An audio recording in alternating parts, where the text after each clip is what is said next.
All, yep. All right, guys. Welcome to another MLB The Show 23 stream here on Twitch. I'm NextJGen24, and today we're picking up where I left off with the Nation of Baseball Conquest map. So it's been a while since I've done this, but essentially what I'm doing is I'm trying to capture. I'm trying to capture all 30 MLB The Show MLB teams and their strongholds. And so far, how many do I have? So far, I have all the NL West,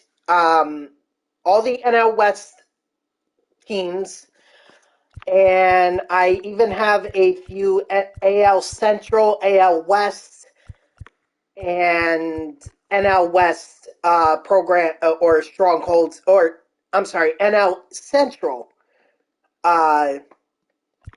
teams as well. So what my goal is to do, at least for today, is to essentially what I want to capture the two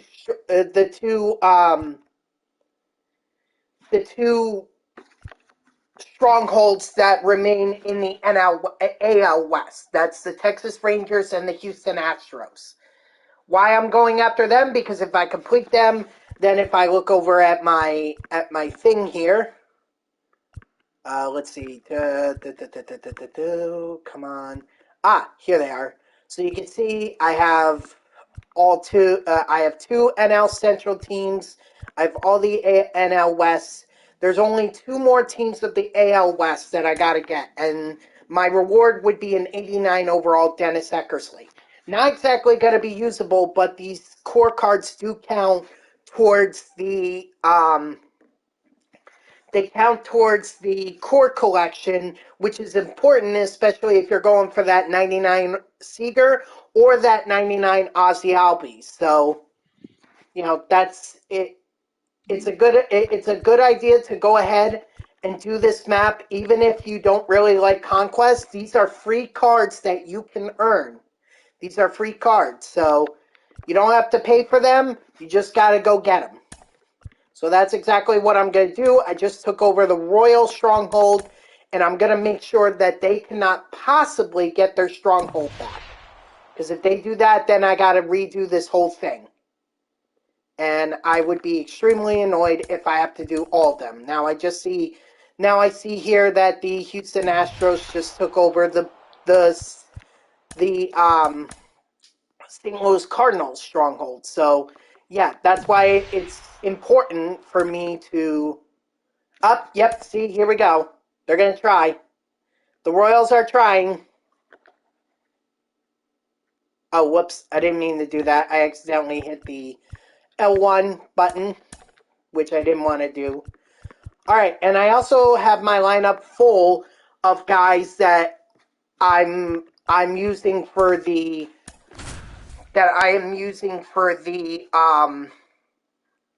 team affinity. So while I am grinding this, I'm also grinding team affinity at the same time.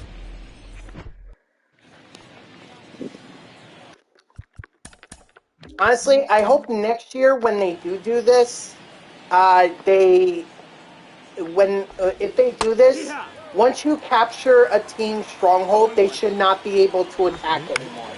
So once you, because that's my biggest pet peeve, is that, now I can't move on.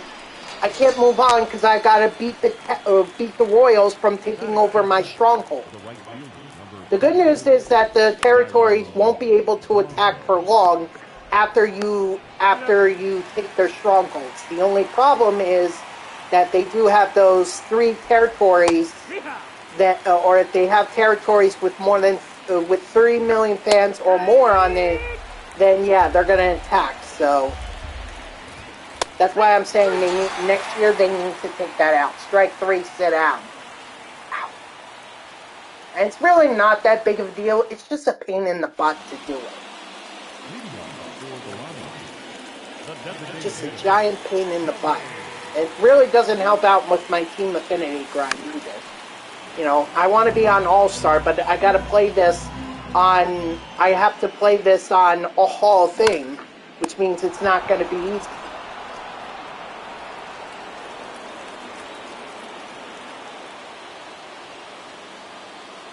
Now, I should be done with Tony Clark fairly soon. I think he has quite a few... Or, no, not... Yeah, Tony Clark, yeah. Should be done with him relatively soon. I think he had, like, 140 XP or something like that. Or 110, so... I'm going to try and get him done. Don Mattingly is not cooperating with me, unfortunately. And then Raul Ibanez was someone that I just picked up. So, this is kind of like his debut, essentially. But if you missed yesterday's stream, just to give you a bit of a recap, I completed the 2023 Finest program. I finished up the Weekly Wonders program that got me the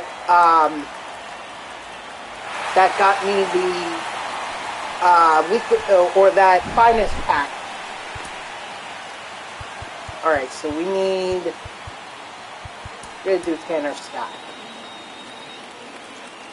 But I got that done, so when I opened the pack, luckily I got the rare round, and I was able to get Devin Williams. What's up, Grayson? How are you?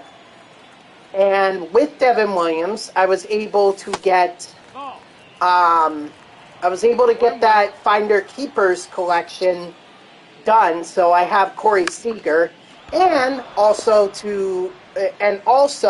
I completed the NL West Team Affinity program. So that is done. All those programs are done. What's up, Debringa? How are you? I'm good. Tired though. I didn't get to Belgium until around 4 a.m. my time. Yeah. Those international flights can be long, but luckily, you know, I mean, if you're well prepared, you should be able. You should have next time invest in like one of those neck pillows, because I find those relaxing, and you can be able to sleep on the plane with those. Or take a book or something, because it's going to be a long flight, so. Might as well pass the time. It's not like here where, you know, going from Newark Airport to Atlanta, that takes like maybe 2 or 3 hours.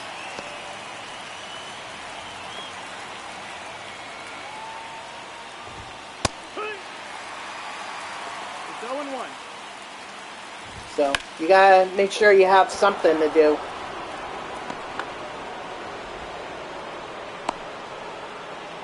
But at least enjoy Belgium. Like I said, I haven't been outside the country since 2005, and you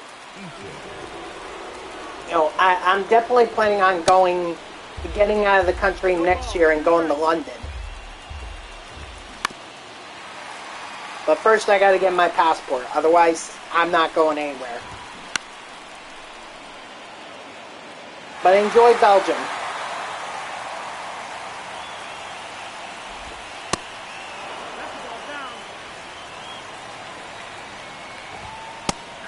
There we go. Strike 3, sit down.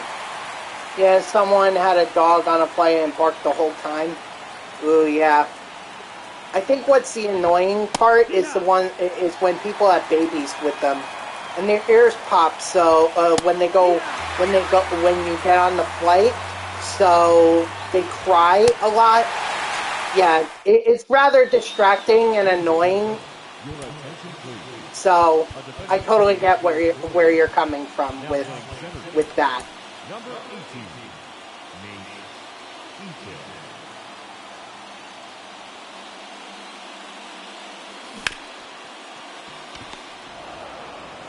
Also invest in some headphones too. Headphones to be able to listen to music, or even those noise canceling headphones. Then you can get some peace and quiet.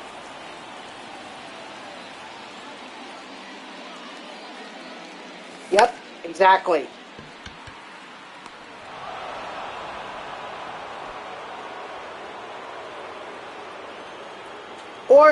or even... Inside. Hold on. Let me see if I have my certain headphones here. Let's see. Where are they? Ah, there they are. All right. Or even like construction headphones like these. You could get these at Home Depot for literally $20. Put them on. I can't hear a thing. So these type of headphones, while they may look weird, believe me, these do wonders. These do wonders. So even stuff like that, not that expensive. And also, you don't have to charge them. You know, those noise canceling ones, you gotta charge them. So if it dies on a long flight, you're kind of SOL.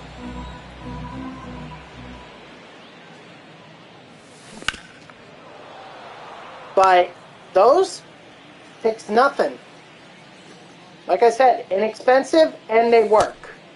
2-2. You can even like put on you could put earphones in, and all you would hear is what you hear in the earphones. So I think that's an inexpensive one, but if you want those noise canceling ones, by all means, go ahead. Go ahead. Your attention, please. Now pitching for number 66. Sorry, I'm getting stick drift on my controller here.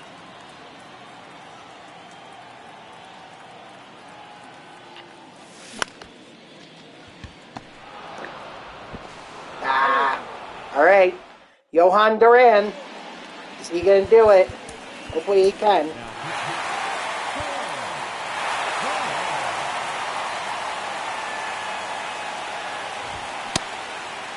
Your ball, one strike.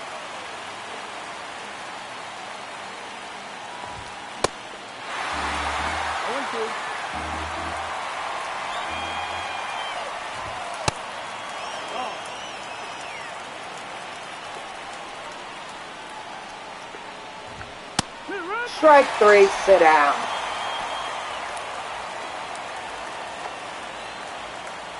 By the way, guys, I have a hard out at 6. All right, I have to work tonight, so hard out at 6. No exceptions.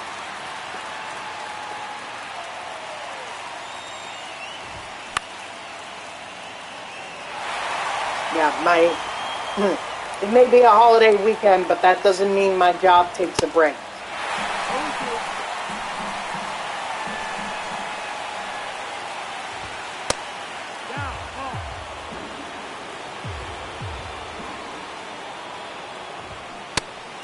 Strike three, sit down.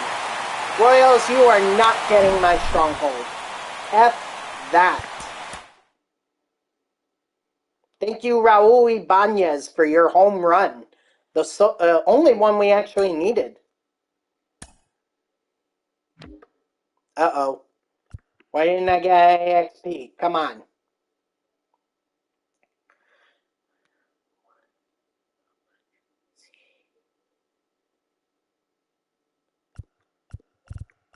Really? Okay, that's interesting.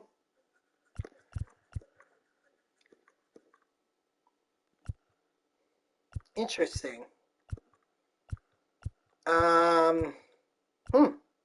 Yeah, Tony Clark, actually, I was way off. He was 110, now he's 120. Apparently, the difference doesn't matter when you're being, or the XP difference doesn't matter when you're being attacked. So, that's great to know.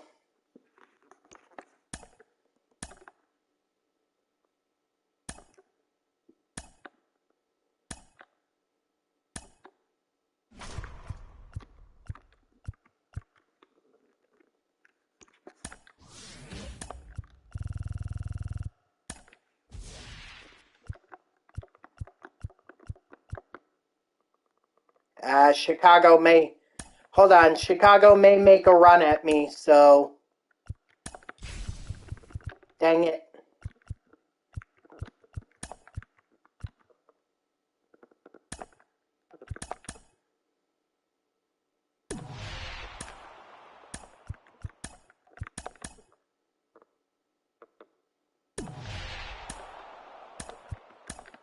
All right, we're taking on the Houston Astros.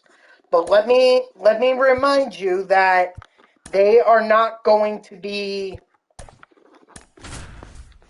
The Astros aren't going to be done once I take their stronghold, because they still have the St. Louis and the Texas stronghold that I gotta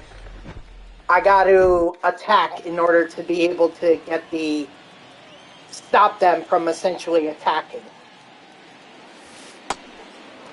First pitch, 1 o'clock. And I will get to the White Sox eventually. Attaboy, Tony Clark. Go, go, go. Go to. Yes, sir.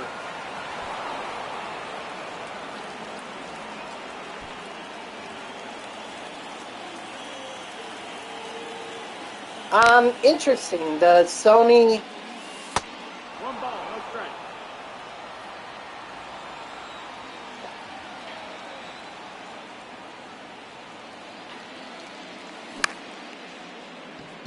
I'm trying to come up with a question, really, to ask about the DualSense controller, but, like, is it sensitive to any kind of movement?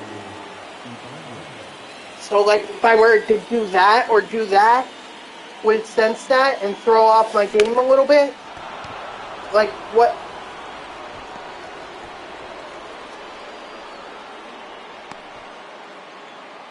Like, tell me a little bit more about it. Like, what should I know about it?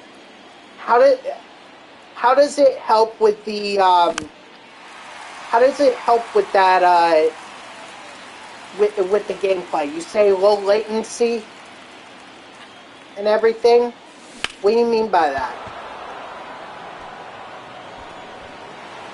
Also, why am I aiming when I'm on veteran? Like, I just realized that I don't need to aim.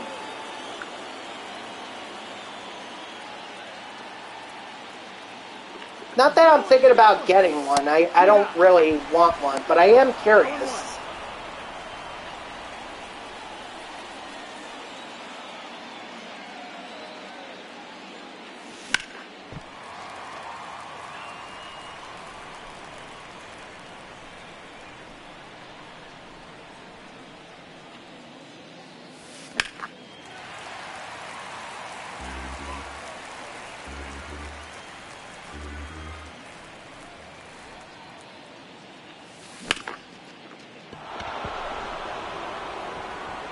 Go, Jazz. Go, go, go. I mean, I could see his hesitancy to go, but, like, that was an opportunity for 2 RBIs there. Especially for someone like Larry Doby, I could have used those RBIs. Now Judge is going to get it instead. And it's like, I don't really need it with Judge. I need it more with Doby and the guys that I'm trying to get the XP for. No, that's out.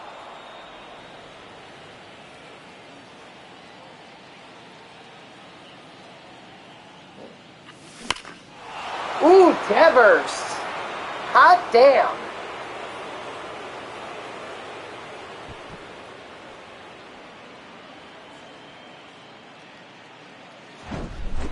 Ooh, I think that just made it even worse.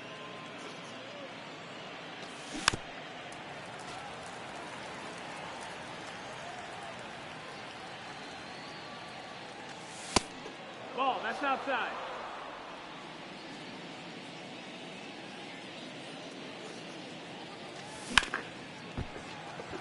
Now that's gonna get caught. The timing from pushing the buttons to swing and the actual swing show on the monitor is less in milliseconds. Oh, okay. What about TV? Have you tried it on like a TV, or do you mostly just play on a monitor? Because right now I don't have a monitor. And honestly, I don't think I'm ever gonna get one. I just like playing on a TV. That's what I've always played on. That's what I'm used to. I don't, you know, I know playing on a monitor is much better in terms of you know, less delay in the gameplay.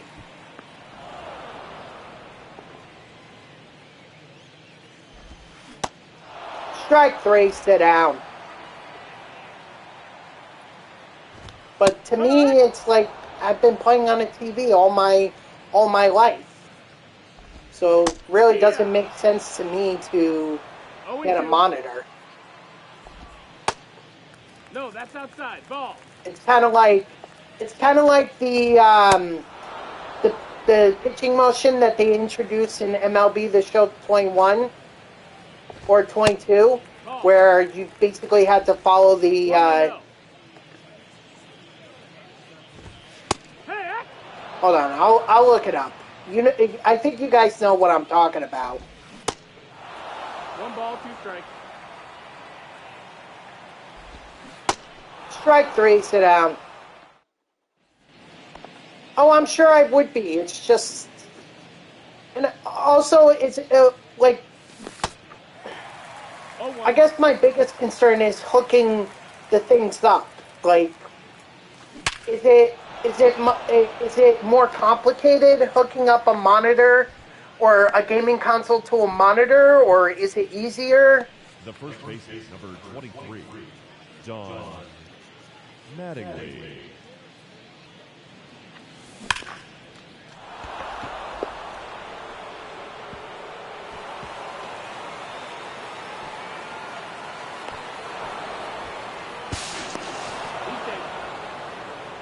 Very easy.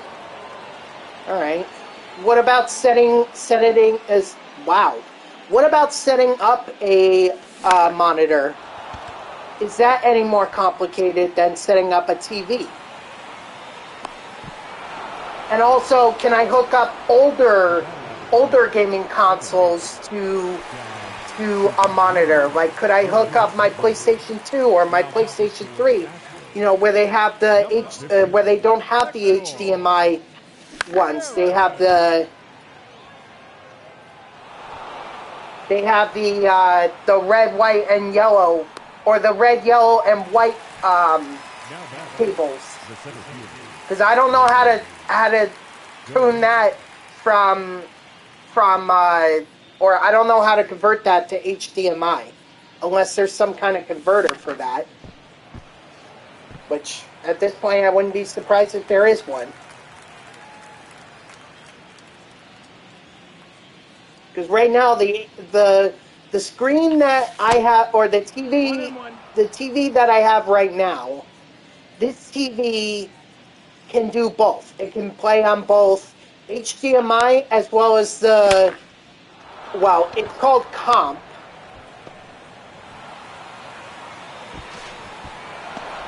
Called Comp, but it didn't hook up to both, so I could play both my PlayStation 5 and my old PlayStation gaming systems to that. If it doesn't have that, then I'm not interested, because I still play my PlayStation 2 and my PlayStation 3 from time to time. So I'm not willing to give that up, especially since right now PlayStation 3 is the only one that has college football on it. All my other one, or the latest college football games. Yeah, see, that's the thing, Debringa. That's the deal breaker for me. If I can't play my old gaming systems, then I'm a hard no on the monitor.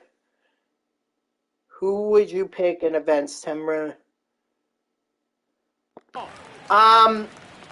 You know what? Give me 1 second. I'll go take a look, and I will give you an answer, because I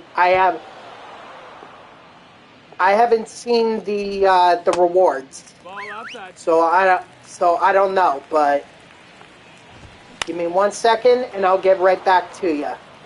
Honestly, I should be done fairly soon here, at least against the Astros.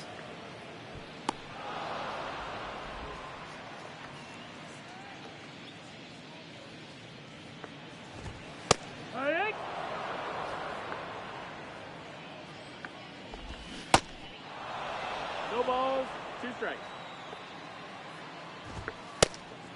No, that's down. Ball.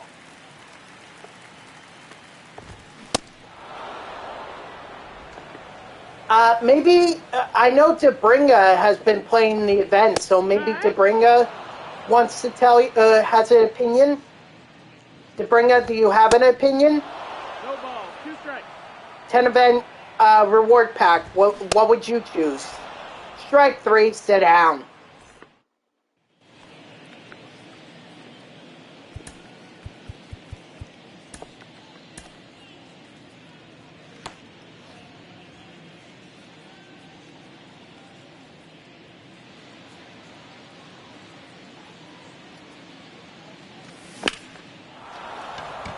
Thank you to the guy who told me to swing, because nailed it. Must be a Hofstra Pride fan.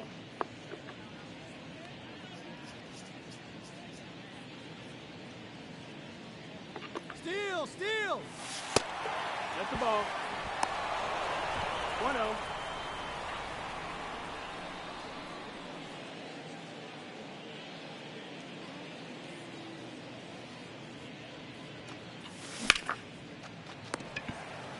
Ah.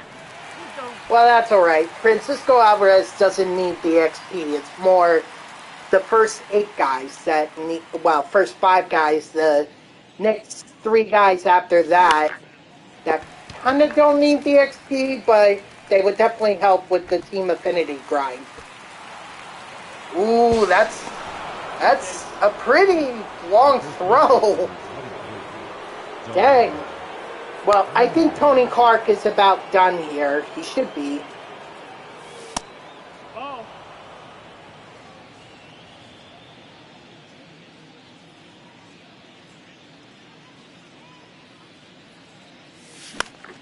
Ah.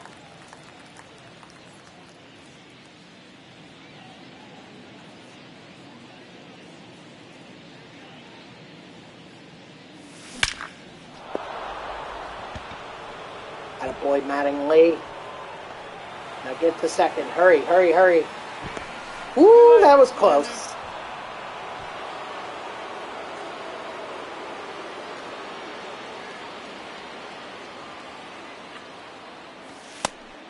That's the ball. 1-0.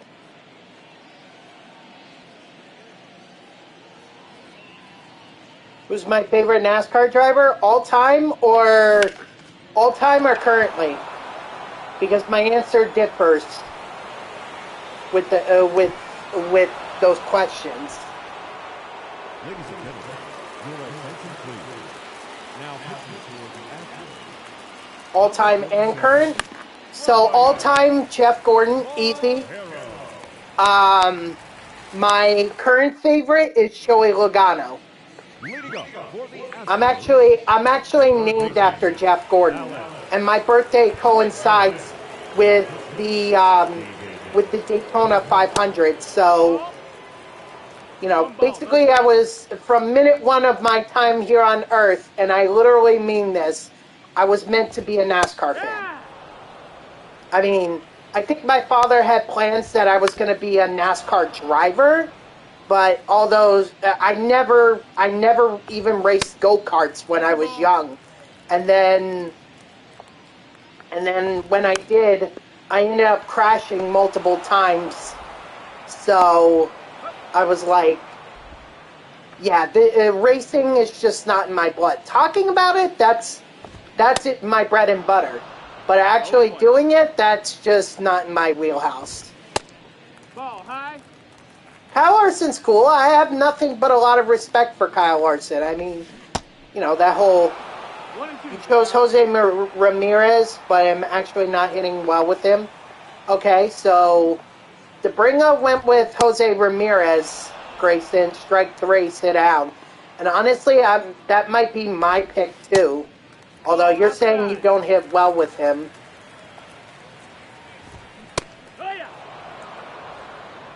But I guess it's all personal preference. So I can look in a second here.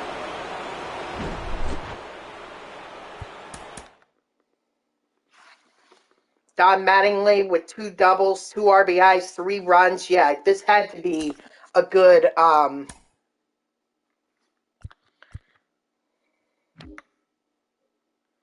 yeah, so Mattingly, wow, Mattingly is done. Great. That's awesome. Clark is done. That's also great. Ibanez had 71 XP, so that's good. That means Ibanez is done. Ibanez is not done. He's still gotta play. And then Jazz Chisholm got 66, so he's past halfway now. All right, that's good. Very good. Very good. Oh, that was actually the, not the Astros, but the Rangers stronghold. I didn't even realize that. All right, let me take a look at the event reward. Or the 10 event. Let's see. I mean, I'm partial to Marcus Semien because he's an all-round great batter and a great fielder too, other than that arm strength. But you place him at second, that's really not going to be an issue. And he can run, so I like Semien here.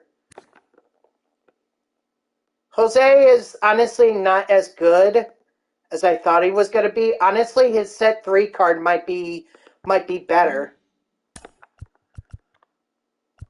I already have David Wright, so I'm not worried about that. Tyler Rogers, I know he doesn't have a lot of velocity, but he definitely gave me problems in the showdown. So he's someone you might consider. Anthony Santander, I'm not a big fan of the vision, and the fielding isn't as good as I would hope it would be. Trey Mancini, pretty much a DH bat. I wouldn't even put him at first. I would just put him as DH. Yeah, so I think Semien would be my top choice. And then Jose Ramirez, maybe Tyler Rogers, or Anthony Santander or Tyler Rogers. Those would be my third picks.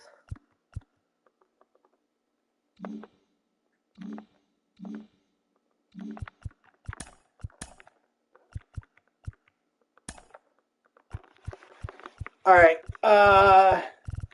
Yeah, so, okay, I think I know which way I'm going to go. I'm going to take those right there. Yep, that's what I thought that.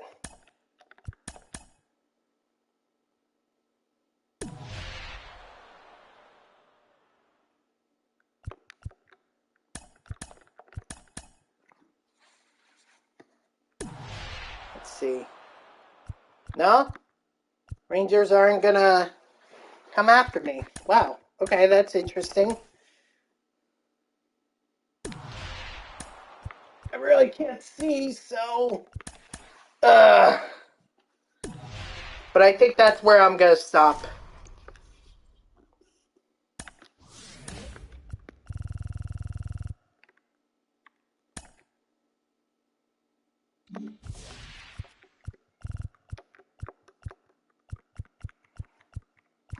And no, I don't see any reason to move fans. I mean, I'm going to have to worry about Chicago at some point. Well, actually, let's do that there. They're going to... Oh, Chicago. Shoot! I shouldn't have done that. I should have gone right there. Chicago's going to attack me. I know it. Crap. Oh, wait. Hold on. I got to change up my team now.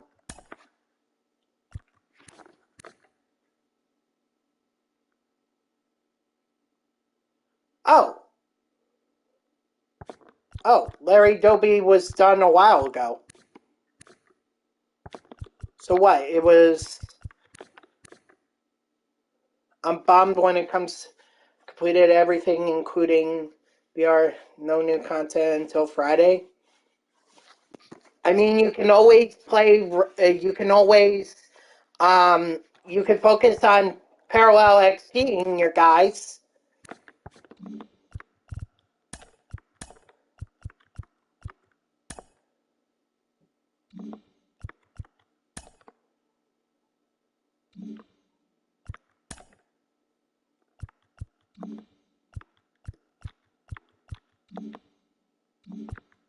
Wait, why didn't I just place Jazz where Larry Doby was? What the heck am I doing?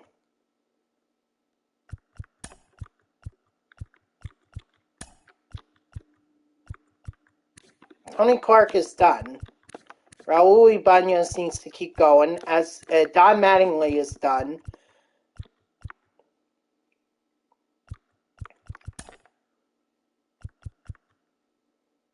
Well, Josh Naylor isn't going to do any good for me. Hold on.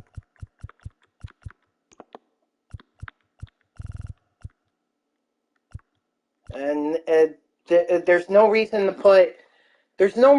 put Freddie Freeman since NL West is completely done. Pete Alonso might work. So would Matt Olson.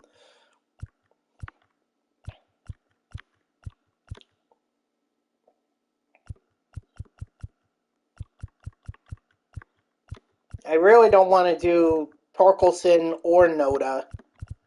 So I'm kind of limited to either Pete Alonso or Matt Olson. Although Naylor could still work, he just wouldn't be good for. He wouldn't be good for the. He wouldn't be good for team affinity other than team build. So yeah, we'll do Pete Alonso. Pete Alonso, DH.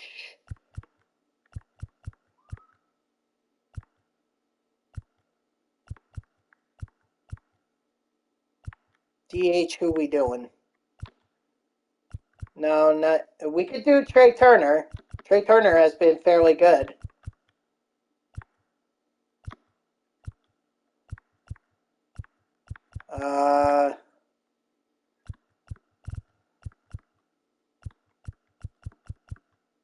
Or we could do Lindor. Go full steam ahead with the Mets team build. Yeah, you know what? Let's go Lindor.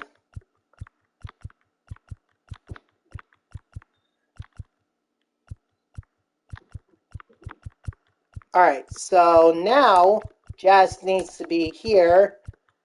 And where is Raul? Raul needs to be there.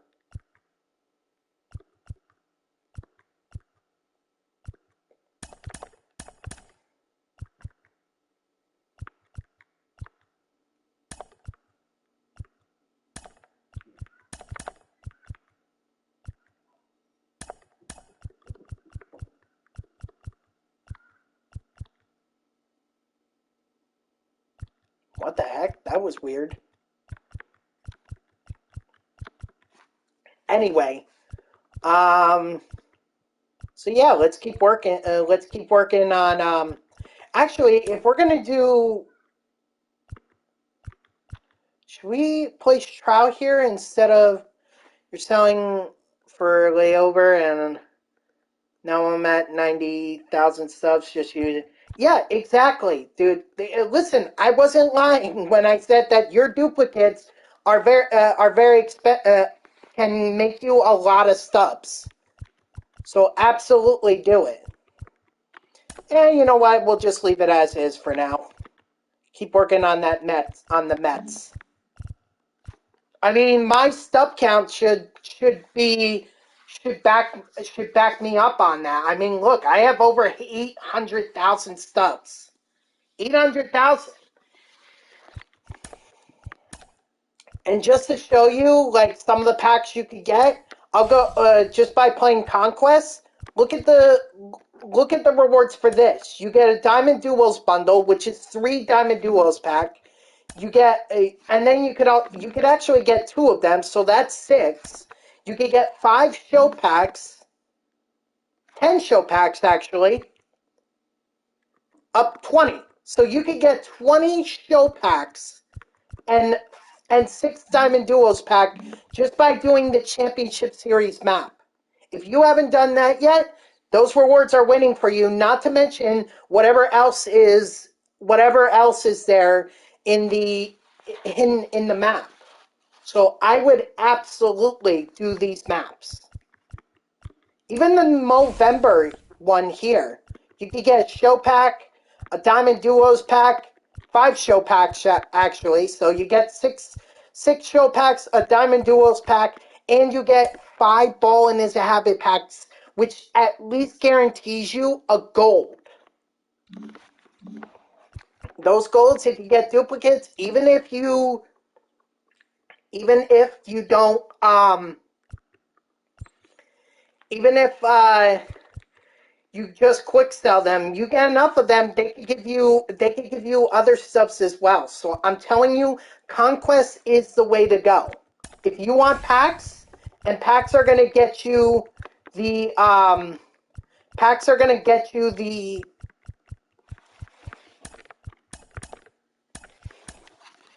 packs are gonna get you the cards so that you can duplicate them.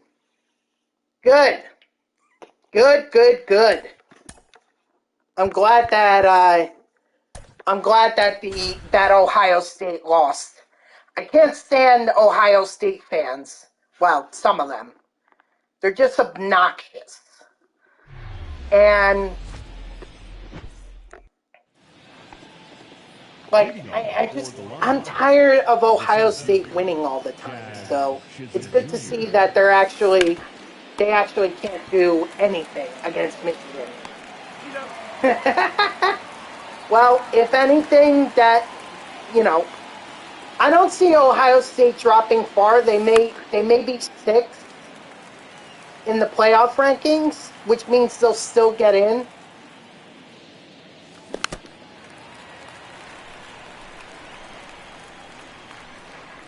Yeah, exactly, Grayson. Programs, these Conquest maps, the mini seasons also give you. So there is a lot of ways that you can earn packs. Just don't go spending the subs unless it's a card that you really need or you really want. That's the only reason I would ever spend my subs.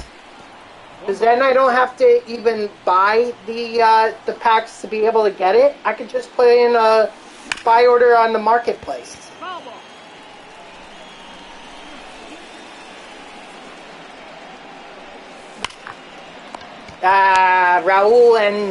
Raul and Jazz disappoint. That stinks.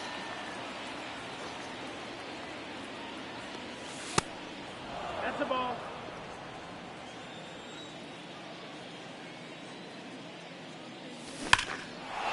Attaboy, big meat, Pete. Showing off the gun. Wow, really? That was my first home run with him? Wow.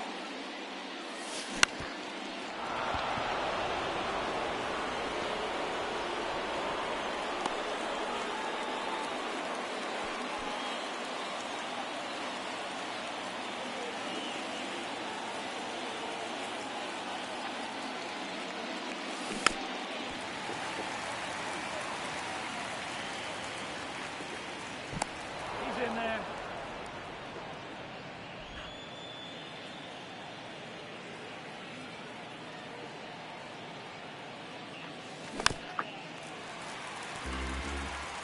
Also, Pete Alonso should not be... I just thought about this. Pete Alonso should not be batting ahead of Judge or Devers or those other guys that I'm grinding for Team Affinity. I just realized that, so... When I get back to the lineup, I'm gonna change that.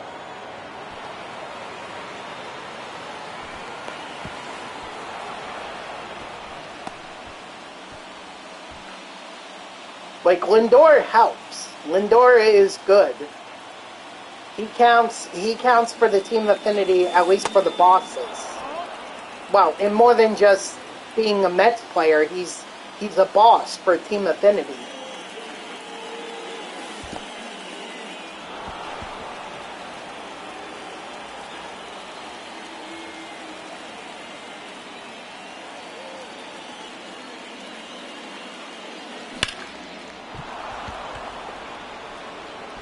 Attaboy, Lindor.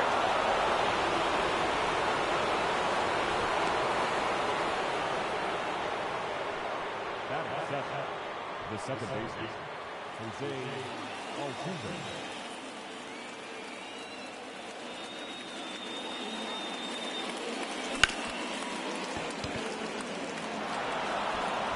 That boy Altuve.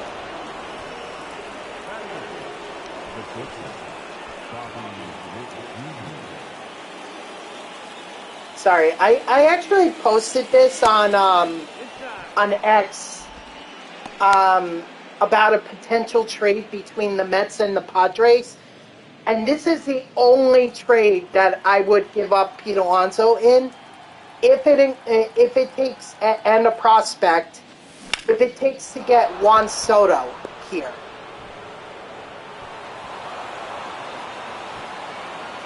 Like, straight up, Pete Alonso and a prospect to the Padres for Juan Soto. I think that's a fair trade. That way, the Padres get a young player. They get Pete Alonso, which is a big need for them, since first base is right now. Matt Bratton is their first baseman. Yeah, I mean, Pete Alonso is going to fill that need for them. So this is obviously a trade that would work out for San Diego. And then for the Mets, even if they don't re-sign Juan Soto, all right, at least they get an outfielder that they can, which is a big need for them, and he can, and there's a possibility that he could sign with the Mets, and I would give him a long-term deal. I would give him 10 plus years, much like Lindor got. Like, that is the only trade that I think makes sense. You know, I understand that Soto isn't exactly, you know, a lot of people are telling me that Soto doesn't want to re-sign until he hits free agency. But why not give the Mets a bit of an advantage? You know? If he comes to play in New York and he actually likes playing here, then even if he does hit the free agency market, the Mets will have an advantage. Plus, I know, and Met fans know that they're going to get first crack at Juan Soto right after the World Series. They'll get first crack at him to be able to re-sign him, and you know that Pete Alonso can, or I'm sorry, you know that Steve Cohen can afford it. He knows that. Boris knows that. So I'm telling you, I think the Mets should consider it. I would hate to lose Pete Alonso and not have him as a lifelong Met, but if it means getting Juan Soto, I'd be all for it. Besides, Pete Alonso is going to be in his 30s fairly soon. I think he's 29 this year. Might turn 30 next year. So I'm telling you, I'll take Juan Soto, because right now we haven't. They're still trying to figure out a contract extension with Pete Alonso, and right now there's not any noise.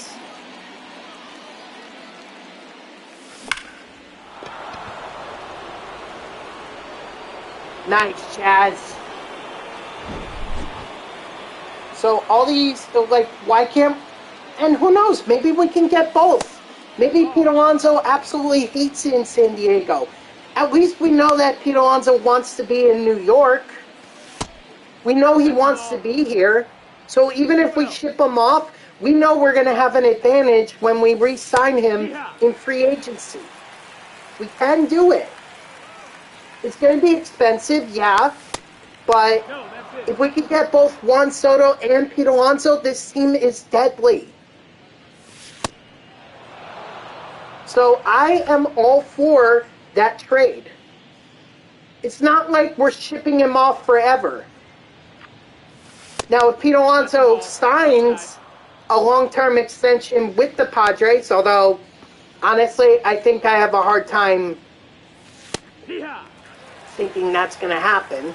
But hypothetically speaking, if he signs there long term, hey, then at least it worked out. That's it out.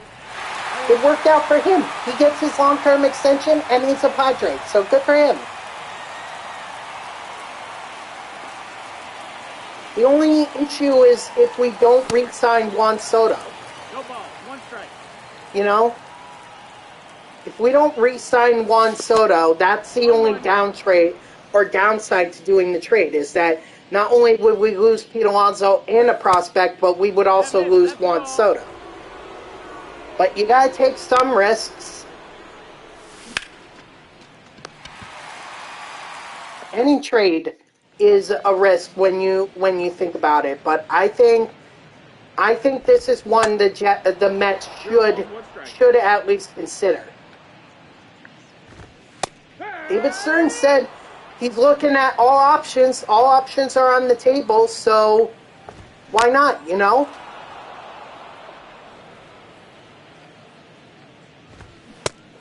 Strike 3, sit down.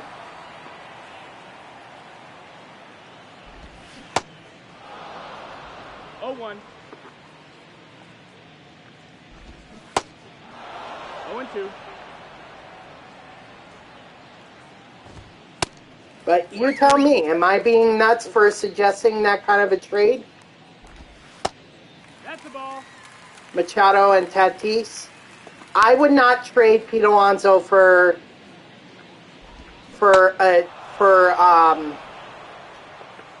I would not trade Pete Alonso for Manny Machado. I understand it's a big need for us in we need a third baseman because right now Brett Baty is not exactly broken out yet. Ball. 2 strikes. But I don't think getting Manny Machado would be good for the team. Tatis, that's interesting because even if he doesn't play short, he's not going to play shortstop, but we know he can, and we know he can play outfield. He's played right field. So if they are looking to get rid of Tatis, you know, I'd look into it, but I don't think I would be all that, you know. Although Tatis does have the long-term contract, so I think, right? Didn't he sign a long-term contract? Or no?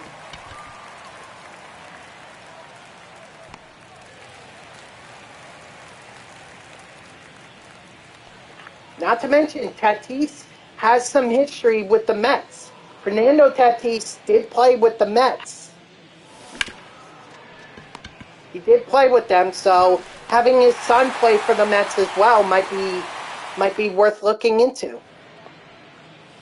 Oh, I didn't get anyone up and warming. Shoot. Alright, well, I guess Corbin Burns is just going to have to tough this out. Tag. Sorry, Corbin. 0-1. Ball. That's down. Yeah, but let's be honest, they're not going to keep Soto, so they might as well field offers for him.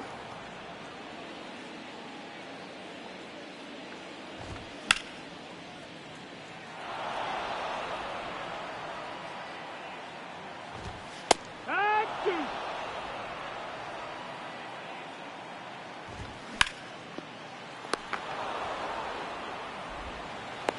Got it.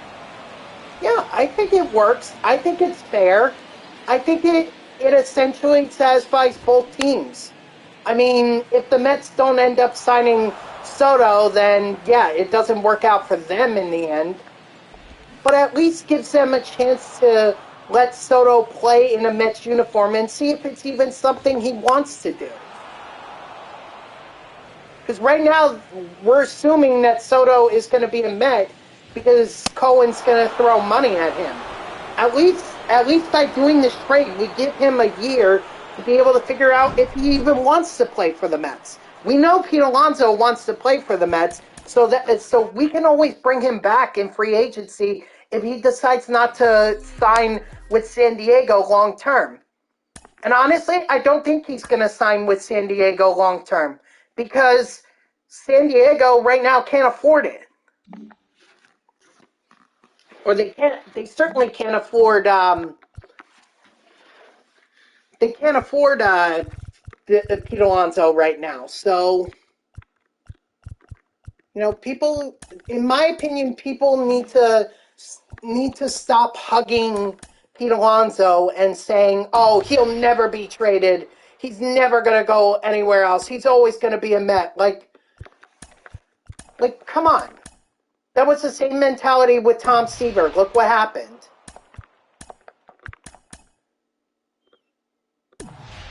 All right? So to me, it doesn't, if that's a trade that's available that can be made, then you bet your bottom dollar I would make that trade. Oh yeah, I didn't check to see if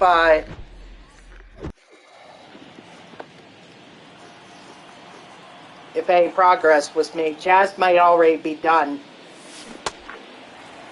0-1. Because I think he had a home run at one point, so he might be done.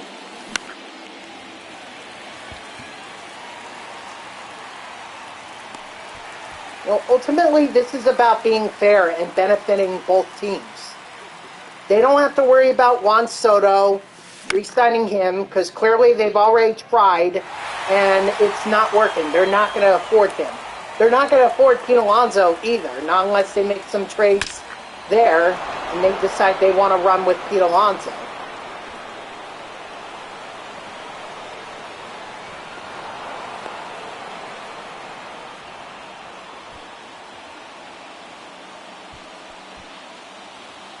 So that's all I'm saying, is that I think it's something that the Mets should consider.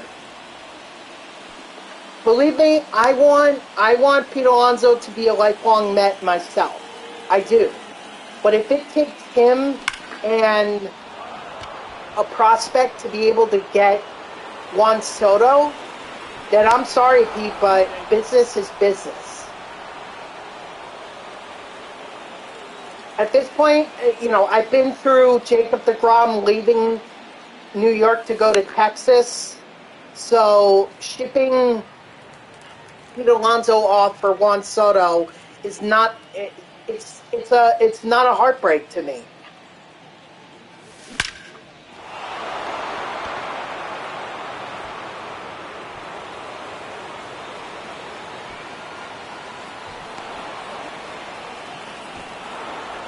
It's just not a heartbreak. So we'll see what happens. Because right now I have heard nothing on the Mets front in terms of re-signing Pete Alonso to a long-term extension. I've heard nothing.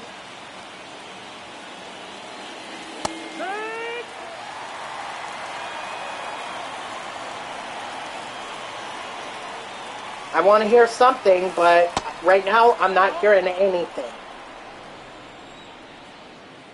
You say Tatis? I think so too. Excuse me.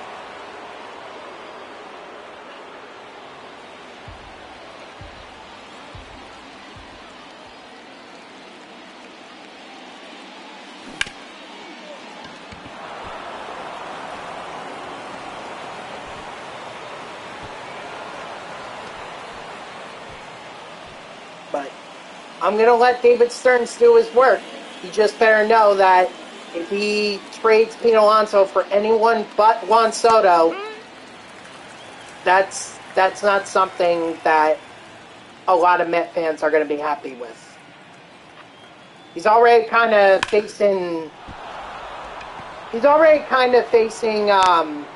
backlash right now for not even making any noise in terms of free agency. Not that I'm sure about what they can do, because right now, Yamamoto, I haven't heard anything about him. And that's one of the guys they should be going after.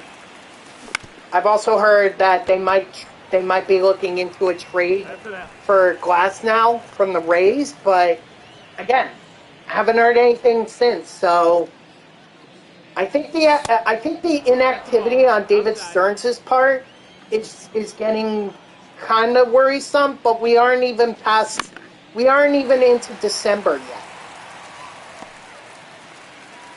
So if he doesn't start making moves in December, that's when I'm going to get rather nervous.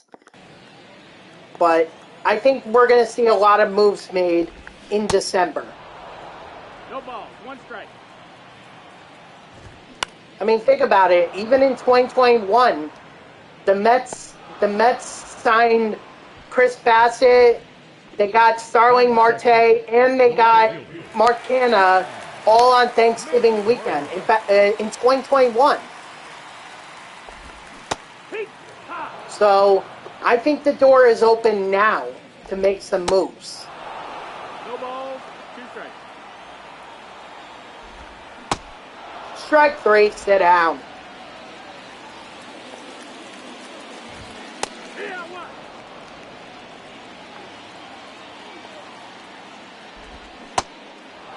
Oh, and two.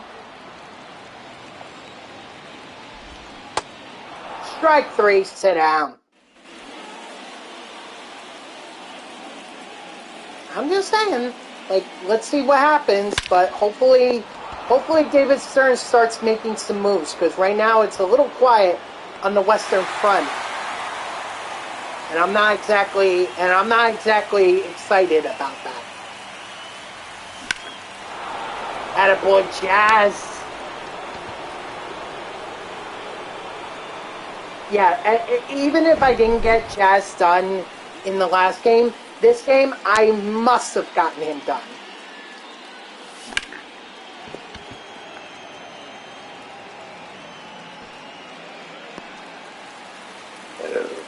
Oh, excuse me.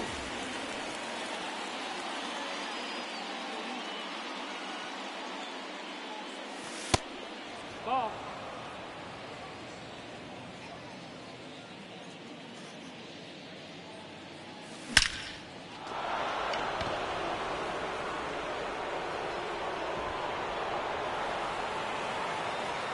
Attaboy, Pete.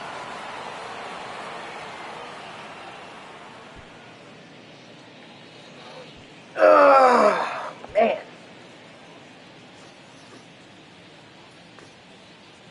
You know, I will say, though, I don't know if I addressed this at the time, but I'm kind of surprised Aaron Nola returned to the Phillies. I kind of thought he was going elsewhere. No, that's out. Like, I thought maybe he would end up in San Diego, you know, playing with his brother Austin. But, you know, I guess Aaron Nola wanted to stay on the Phillies. I don't blame him. Phillies have won. Phillies have been to the World Series and the Championship Series the last 2 years. Why would you not want to stay? You would make a trade for Soto and Ohtani? Well, Ohtani is a free agent, so there's no way you're trading for him. He's a free agent now. 1 and 2. But, like, my concern with Ohtani is all he's good for is a bat. Wood. Like, I'm concerned about the surgery that he had, and I'm concerned about the injury that he had in the last month. And I'm concerned about those things for him as a pitcher. As a batter, I don't think there's any doubt that he's phenomenal. But as a pitcher, I would not sign him. I would rather go with Juan Soto, since Soto to me is more of a pure hitter.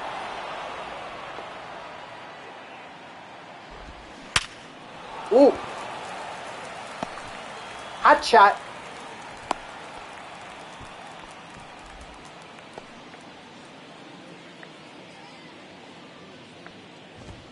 Hee-haw.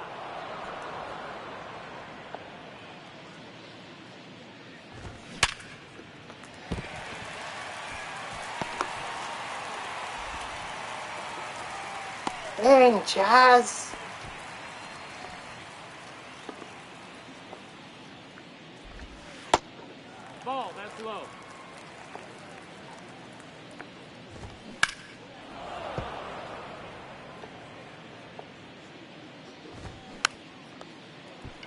Turn that double play. Got it. Yes, sir. Nah, San Diego or Los Angeles is never going to trade with the Padres. Now pitching That's for kind of like the Yankees trying to trade with the Boston Red Sox. It's not going to happen.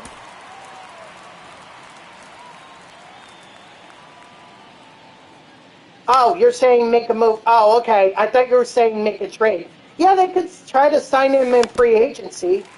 They could. But I guess you'll have to see. So you got to replace Blake Snell somehow.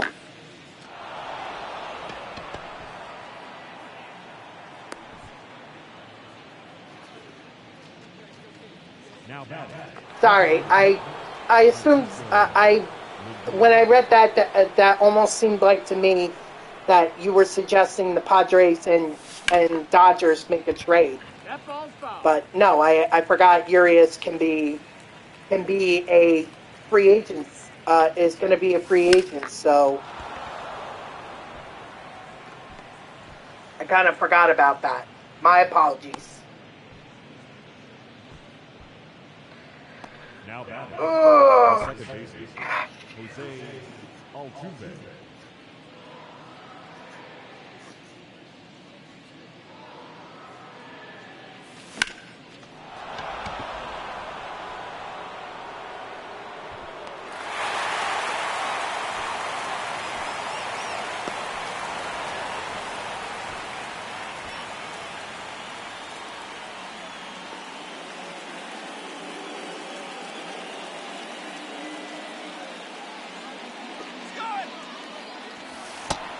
Ball. Nice. In there.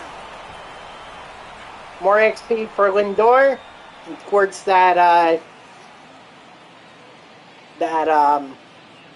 NL East bosses.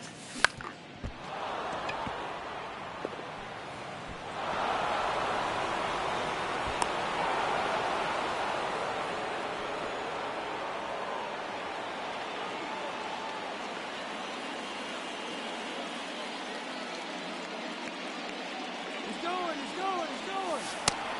Ball. Yes, sir. Not gonna get Bobby Witt. Sorry.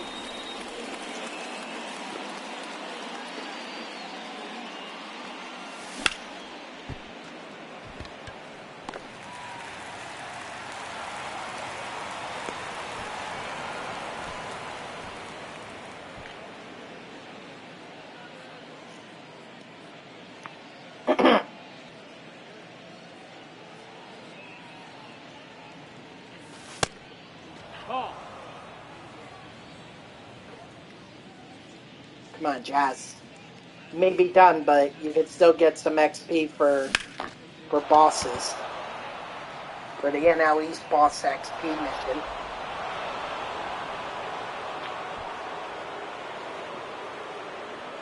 Your attention, please. Now pitching for the Astros. Number 47, Rafael Montero. Yeehaw. Let's go. It's too easy. Too easy.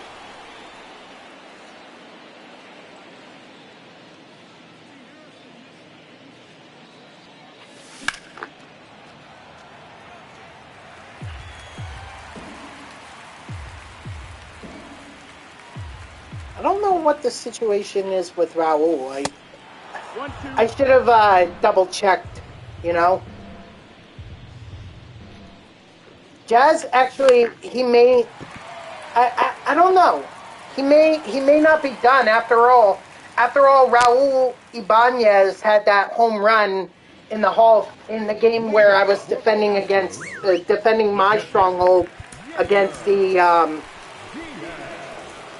Your attention, please. against the Royals. So that leads me to believe that Raul had a bit of an advantage there. So maybe Raul is done and Jazz is still a work in progress. That's a ball. Ball. That's high. Strike 3, sit down.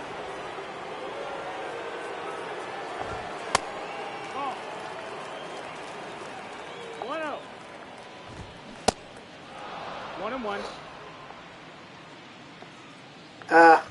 I'm so not looking forward to next week, because next week they're going to light up the Rockefeller Center Christmas tree. And everyone's going to be in the city for that. And I'm going to be walking in as everyone is walking away from the tree and everything. God, that's going to be so annoying. Strike 3, sit down. That's the one thing I hate about the holidays. It just attracts all the tourists to New York City. And the problem is that my workplace is near Rockefeller Center, so I have to deal with all those tourists and everything. And it's going to be especially bad next weekend, because a lot of people are going to be going into the city, taking the pictures and everything. Ugh. Not looking forward to it. Alright, here we go. We got Ballin' is a Habit and some show packs as well. So let's see. Ibanez is done. So Ibanez is done. Jazz is done too. So Jazz and Ibanez, they're both done.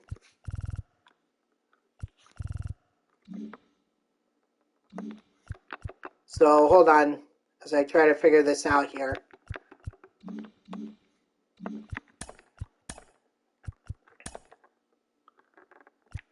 I have nobody for left field at the moment to replace Ibanez.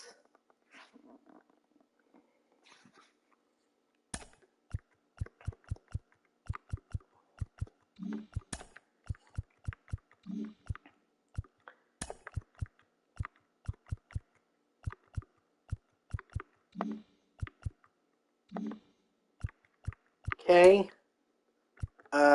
Still working on AL Central.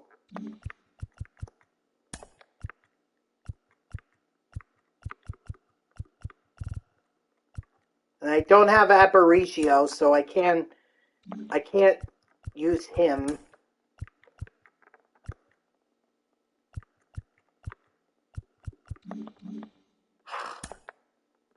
Christ!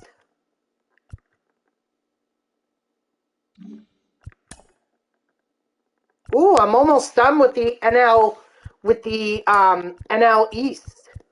I'm almost done with that.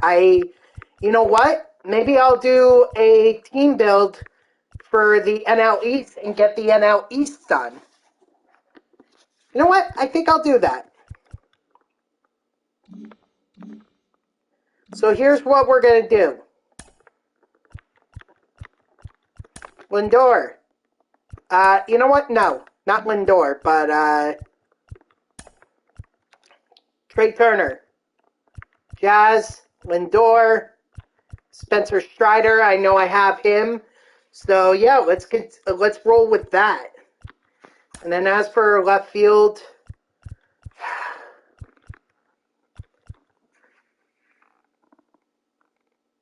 how much subs? Well, it just depends on who you're missing. Who are you missing?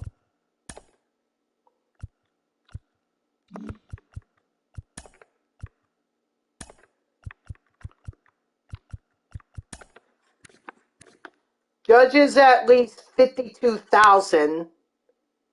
And if you want to buy him now, he's 64,000. That's one of the more expensive ones. Cole's not as much, so definitely look out for Judge. Is Felix expensive? Nah, Felix, you're fine. Judge is definitely expensive. The AL Central is not that bad, honestly. So you could probably get the AL Central done, although not Bobby Witt. I wouldn't worry about Skubal.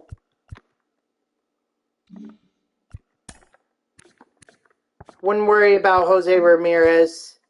Edwin Diaz. Okay, get ready for heartbreak.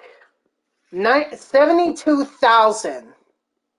Yeah, Diaz is definitely one that you're. And believe me, I tried pulling him out of packs. He's not in packs. So Diaz is at least 72,000. And you also have to factor in Ronald Acuna is not that much. Honestly, I'm kind of shocked by that. All right, so Acuna's not that bad. Harper, he's not that bad. The other ones to look out for are these two right here, Ohtani and Trout. Ohtani is 57K, so not that bad, but still pretty expensive. And Trout is 42K. I don't think you need to really worry about anyone from the NL Central. I think you'll be fine. Maybe Woodruff? No, not Woodruff. Yeah, you'll be fine with the NL Central. Yeah, Mookie is going to cost you $66,000. So get ready for that.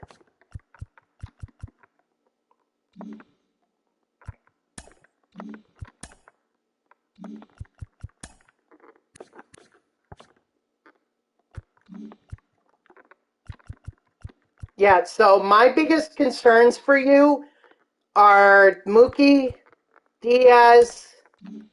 You know what? Jacob deGrom may also be a concern. Yeah, he's 48K, so you're going to have to deal with that.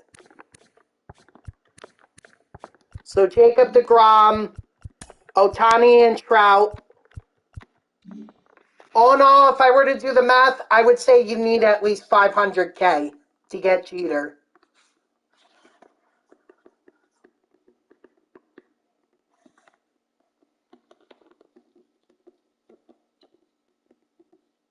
No, actually, I would, you know what? I put it in the range of 300 to 400K. 500K should be the absolute max.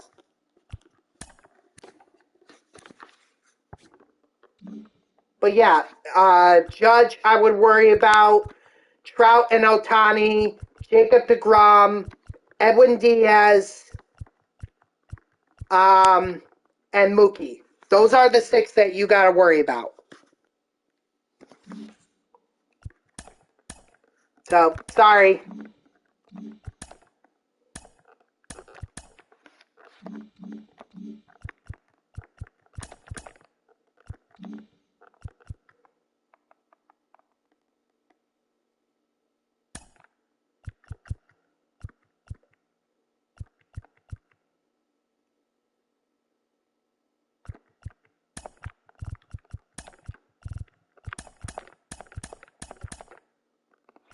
All right, so we're gonna have Jazz, Trey, and Lindor lead off because I want to get as much XP with them as possible. We're also gonna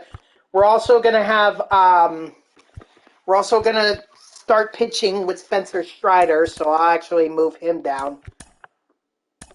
Actually, make him the fourth pitcher so that I could get him done rather quickly.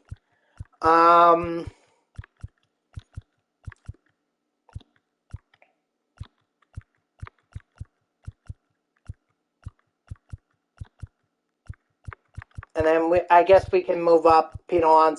Well, actually, I want to keep Judge, Devers, Altuve.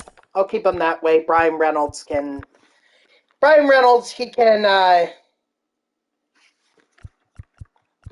stay where he is. He's not that important.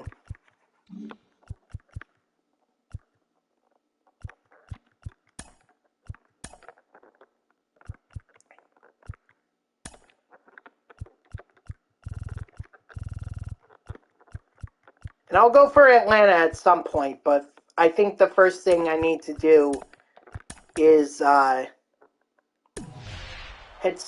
towards the White Sox.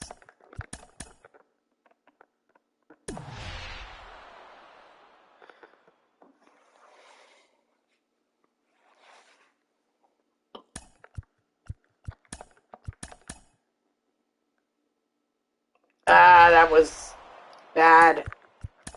That was not good. Uh-oh. That was my concern. Alright, well, at least I'll still get to play on All-Star. Alright, so give me Spencer Strider. Let's do this. I love it that my 99s, I have so many 99s that Spencer Strider is actually considered a back half of the rotation kind of guy.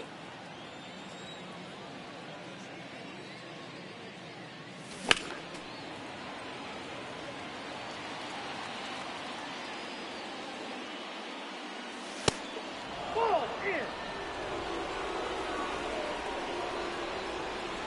in. White Sox faithful clearly did not agree with that call.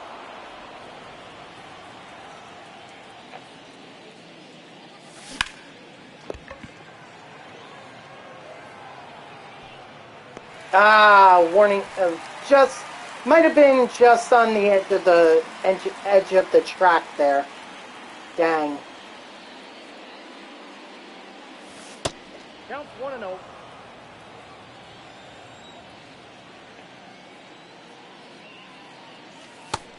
Ball, that's out. Oh, Michael Kopech was another one that, just continuing our conversation from yesterday, listing all the players that everyone abused online, Michael Kopech is definitely one of those guys.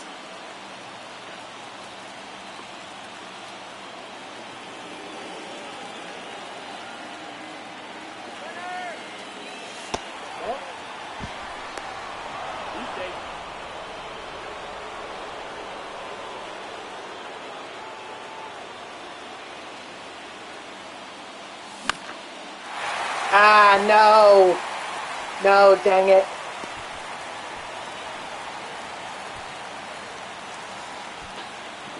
Oh, well.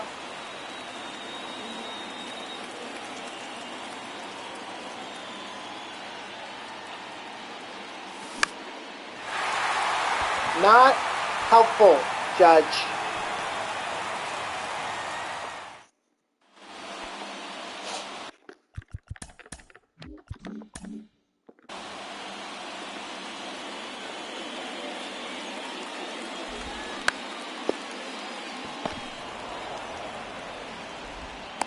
Got it.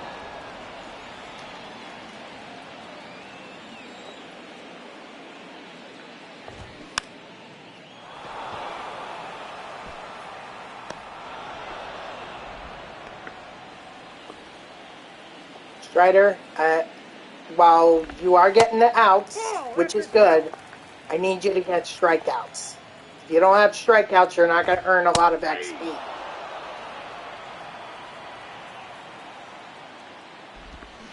Ahí.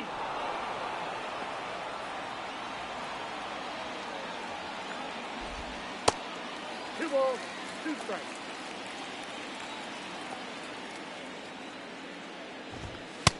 Count full.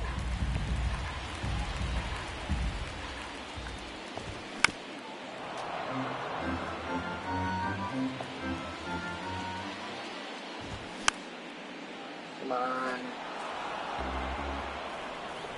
Robert, just strike out. Three. Thank you. Strike three, sit down.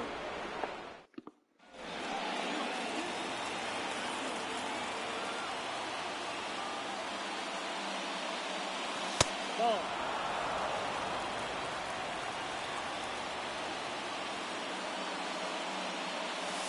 That's ball two. I mean, I don't really have a personal opinion of him other than what he did, what was it, earlier this year where he caused the riot in New York City. I mean, that, I certainly don't have a lot of respect for him for that. But as in terms as a streamer, I really don't have an opinion on him. I don't know what, I think he does like a lot of, he just does a lot of, I don't know even, I don't even know what he does streaming-wise. Does he video game? Does he like, do dances? What does he stream exactly? The second baseman. Okay, so he probably does like a lot of, he might do a lot of, I don't know, but, you know, as far as what he did, where he caused the riot in New York City, yeah, I don't have a lot of respect for him for that. But personally, I don't know him, so I can't say whether he's a good guy or not. I just don't like what he did. That's all. There's a difference.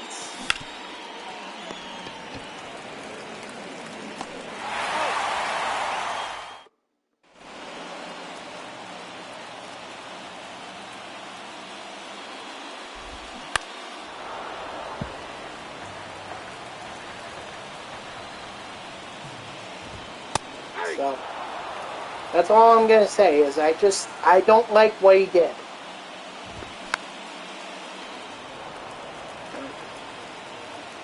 I think Twitch streamers who are that big need to be held accountable.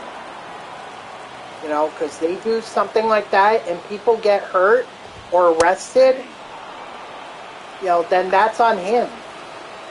And people did get arrested. I think someone did get hurt. And he should be held accountable for that.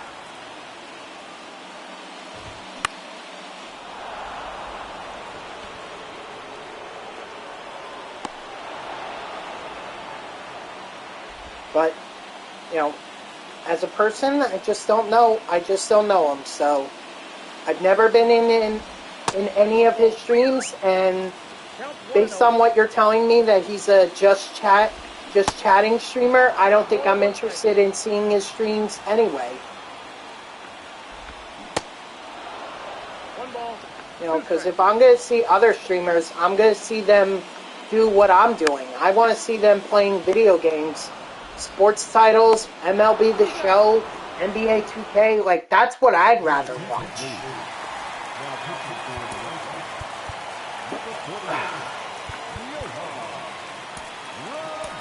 What's up, cheater? How are you? Ooh. Excuse me. How was your, excuse me. How was your Thanksgiving? 0-1.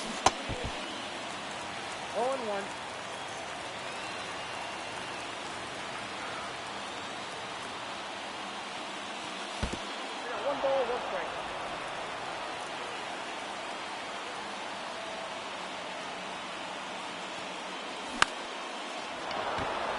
Let's go. Attaboy, Alvarez.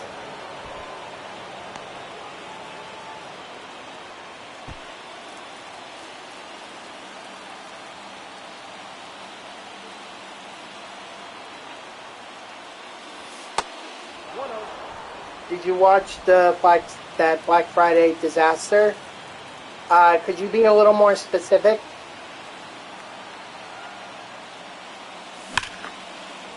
Attaboy, Reynolds.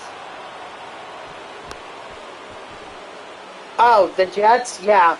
Ugh.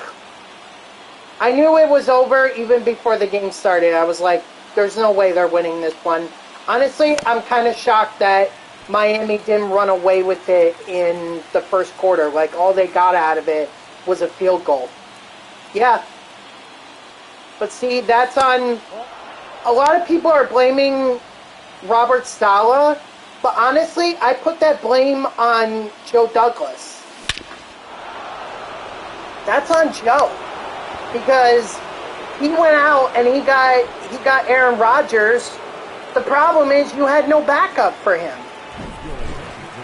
No backup. So what are you getting? So what is Robert Saleh supposed to do if he doesn't have Aaron Rodgers? Like, he's supposed to magically make Tim Boyle or Trevor Siemian good? No. That's not how it's going to work.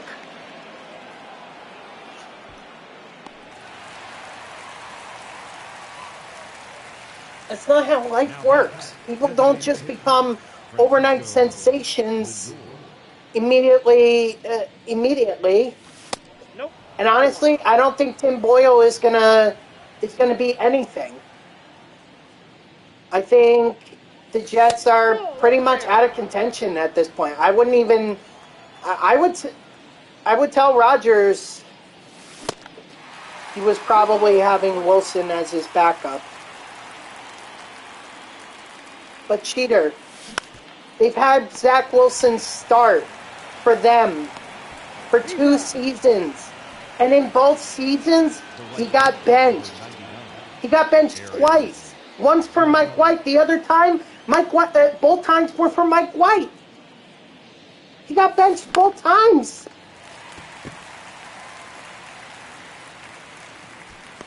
It's like, what exactly did bringing in Rodgers think was gonna, or what was Aaron Rodgers supposed to do with? What was Aaron Rodgers supposed to do with Zach Wilson? Why are the Jaguars? He's been horrible for the Jets, even when he started for them.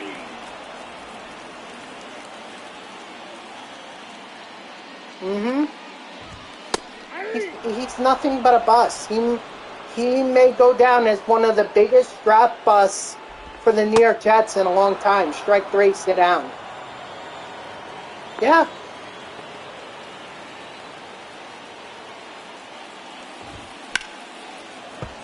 Like, I think it says a lot.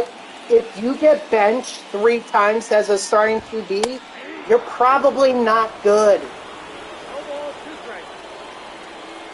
Like, Aaron Rodgers was not going to make Zach Wilson Superman. All right. Nope, what are you working on in terms of hooping? Are you going to work on shooting, finishing? Are you going to try to be more defensive? I don't want to look like crap on Monday for practice. Hey, I hear you. You got to work off all those carbs that you had during your Thanksgiving dinner. Finishing, shooting, good idea.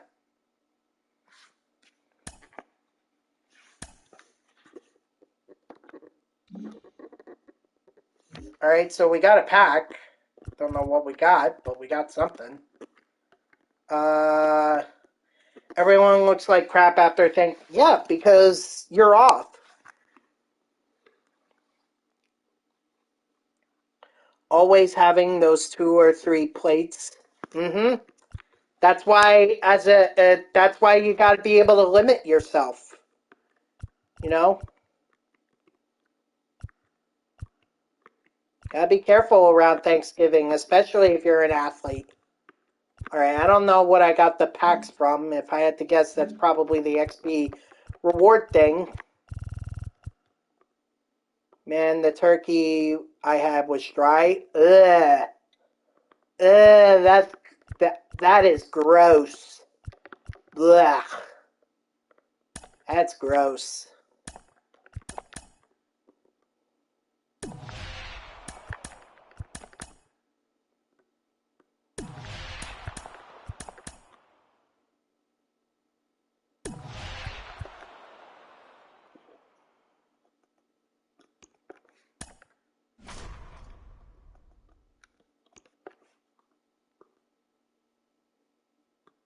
There you go. Way to go. When you have a bad Thanksgiving dinner, yeah. Oh boy, then you better get to that gym, my man. You better get there.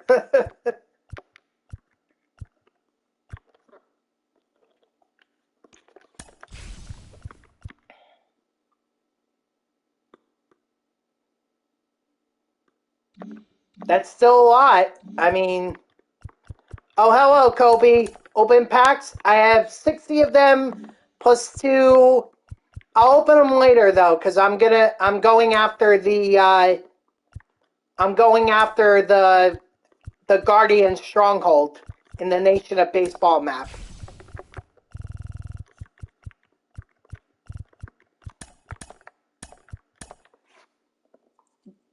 The free packs? Yeah. We watched the Cowboys and 49ers. Yeah, Cowboys did well for me in fantasy with their defense. I just wish that that Geno Smith would have played better against the 49ers. Yeah, I agree. Both were terrible games. Honestly, the Green Bay and Minnesota one, or the Green Bay-Detroit one, was the most interesting.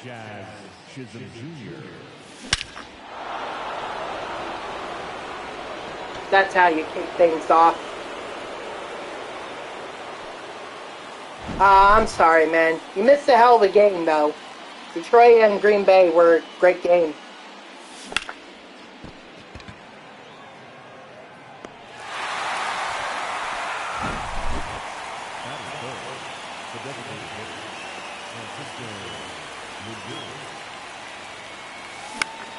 What do you mean you watched it? You said the game ended as you got to your grandparents.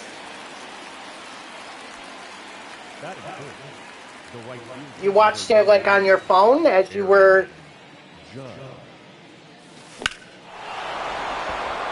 Attaboy, Judge. If that's fair, yes, that's fair. Can't say that I'm surprised. Green Bay, Wisconsin, yeah, not surprised. Ball, that's inside. Oh, okay, that makes sense. I will say I'm kind of shocked that the Lions didn't put up. I mean, they put up a fight, but I'm just surprised they lost. I thought they were going to handle Green Bay more effectively.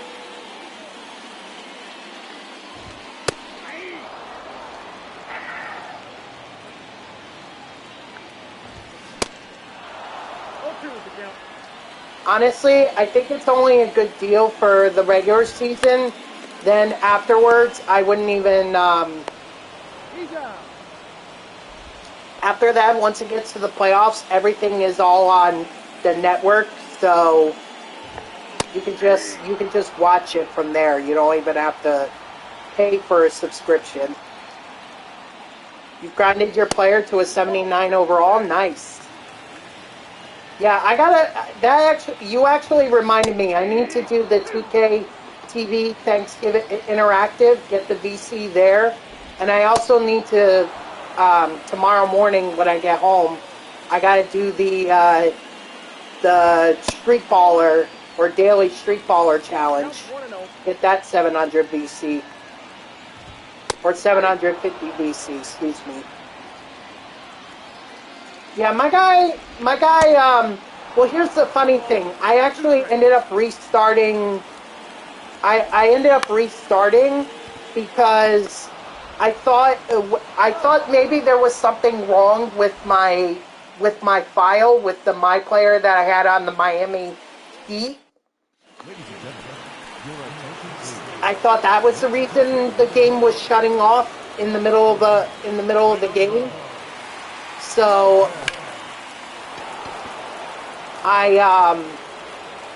I deleted it and I started a new one with the rosters at the opening season. So basically when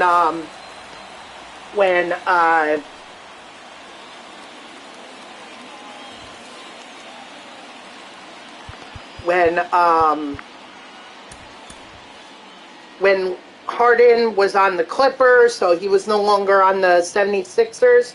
So I was like, I'll take the 76ers. Even though I'm a Brooklyn Nets fan, I was like, I'll play with Embiid. Good with me. So, and it still didn't fix the problem. What ended up happening was I had to clean my PlayStation because it had so much dust. So, that fixed the problem. Oh yeah, absolutely he is. He needs to stop being such a drama queen and actually play the game.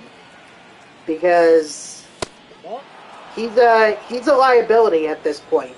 He's almost getting to the level of Kyrie Irving liability. Ball, that's in. There you go. I mean, you got Damian Lillard, who is a great asset. Not only can he shoot, he can pass, so, you know, as long as he keeps up good chemistry with Giannis Antetokounmpo, I think even in 2021, he was a problem. No, actually, 2020, he was a problem because he kept refusing to get the vaccine, so he wasn't playing for the Nets because he refused to play under the mandates.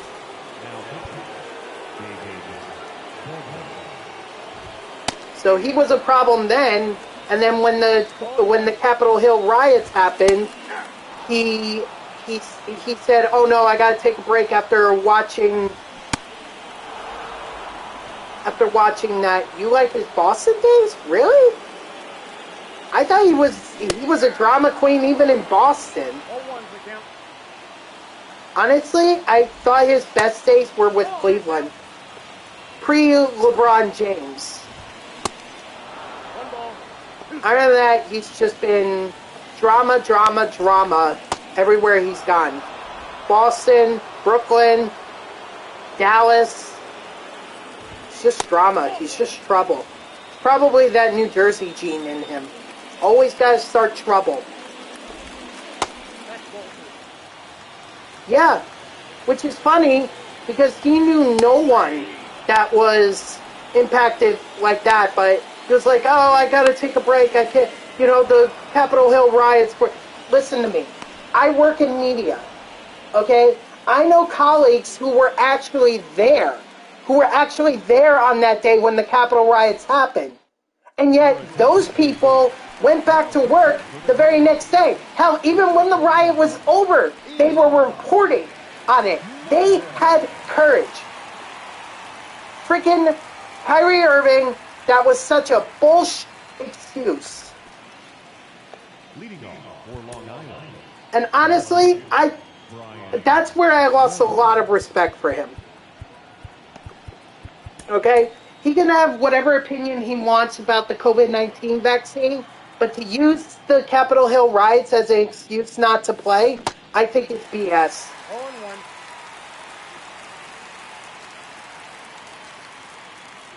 So I'm assuming that was when they still had the fence up and everything?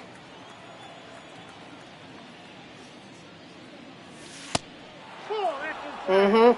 Yep. I had colleagues there that day.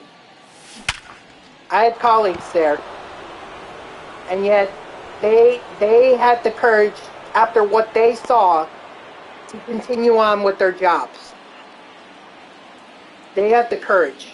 Those, to me, are the people that I respect so much. I have no respect for someone like Kyrie Irving. No respect. No, it was. It was.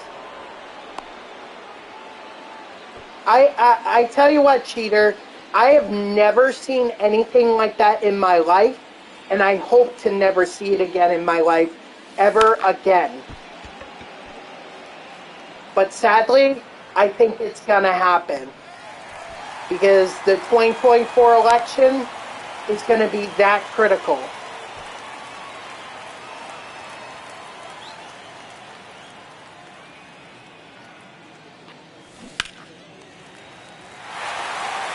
I'm not saying it's going to be Trump supporters. It may very well be the Biden supporters. Because I wouldn't put it past them either. Trump, the way it's looking now, but we're still years away, or let's say a year away, so anything can happen. I'm not going to comment on that. I will say though, when you look at the polls, really look at how many people they survey. Because I know networks, I've seen all the networks cite polls that show either Biden or Trump ahead. But here's the thing, those polls only survey like between 1,000 and 1,500 people. I'm sorry, but 1,000 to 1,500 people are not going to determine the outcome of an election. They aren't.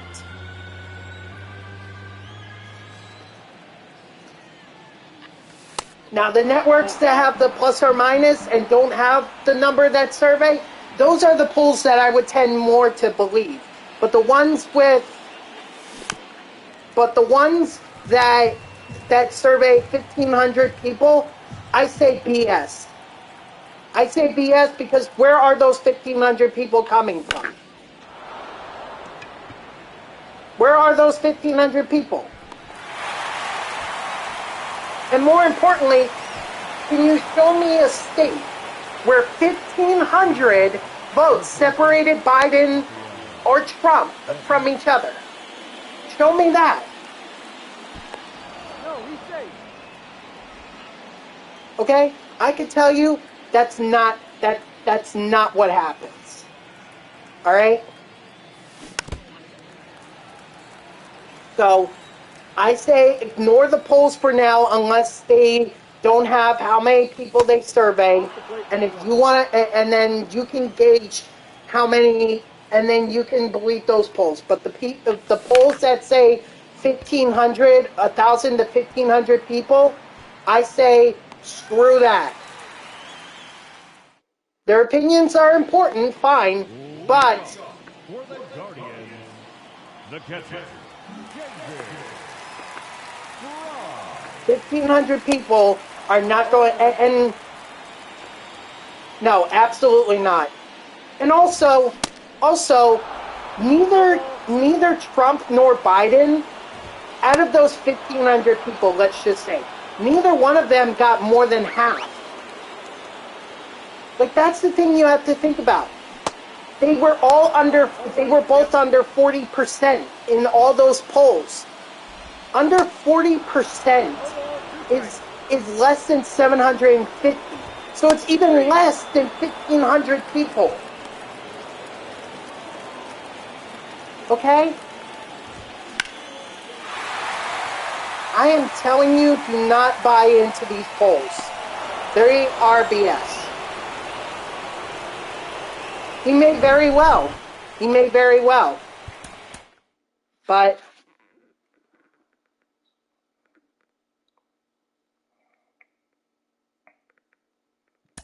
you know, the other thing is Joe Manchin might throw a monkey wrench into this.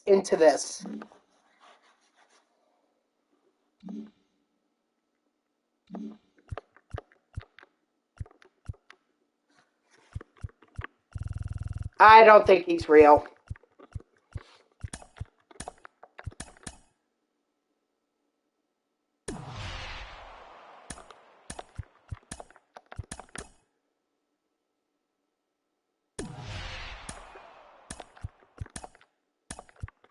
Sweet, I still get to play on veteran.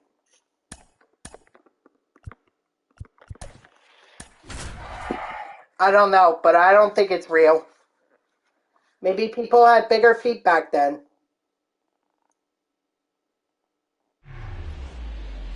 I don't think it's real. And no amount of video evidence is going to prove that to me.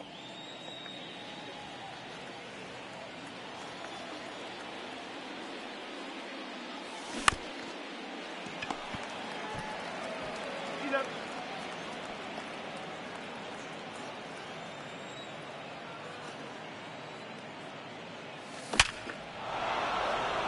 Like I said, I don't think it's real.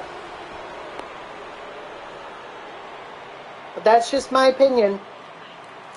And also, like, here's a question for anyone that believes in Bigfoot.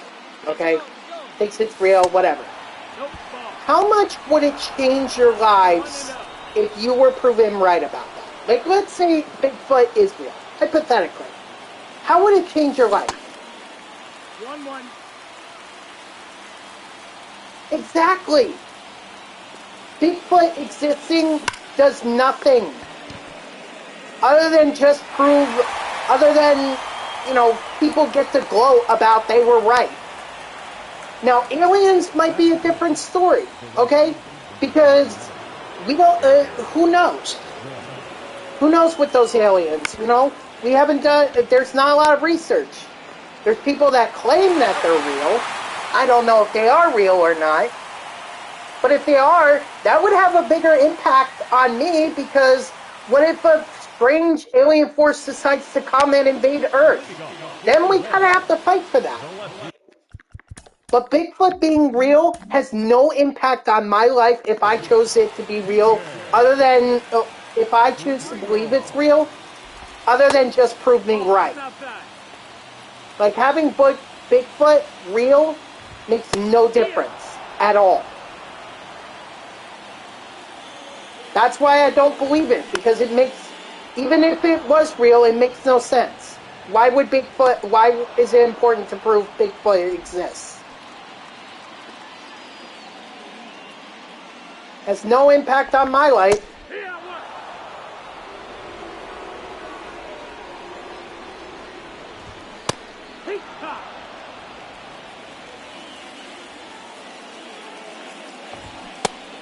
Strike 3, sit down.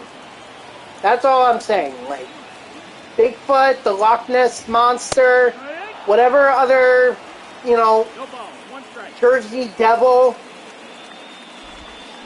You want to prove that's right? Fine, go ahead. But as far as I know, I haven't done anything to anger the Jersey Devil, so I have no concern about the Jersey Devil at the moment.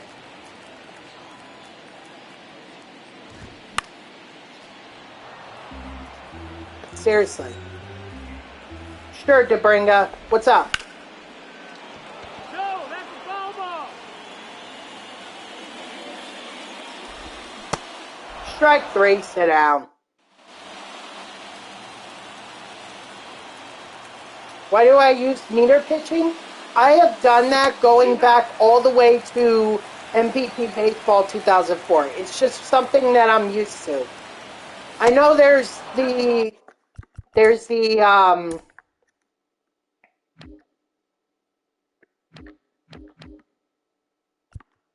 pinpoint. I know that. I know there's pinpoint, but I really have no interest in doing it. Meter works for me. It always has. It's what I'm used to. So that's why I still use meter.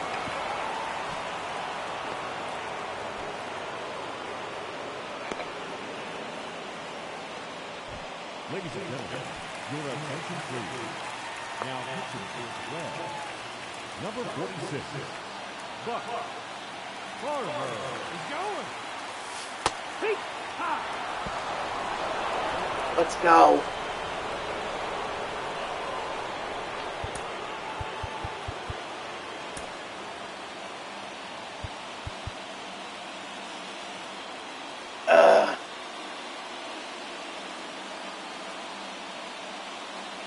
Yeah, we should get a lefty. Sorry, Bednar. Well, no, actually, we should get Bednar up and warming.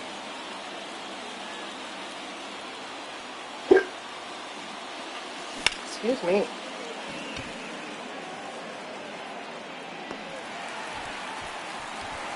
You like pulse? Hey, whatever floats your boat. You know, I'm not here to judge. I'm not here to say if you don't do this, well, you're not going to be good.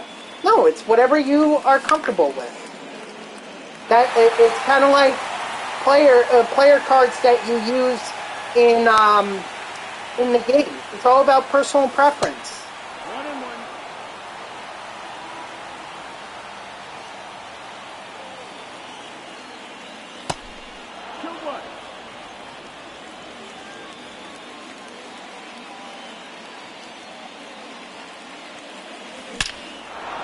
Attaboy Alvarez.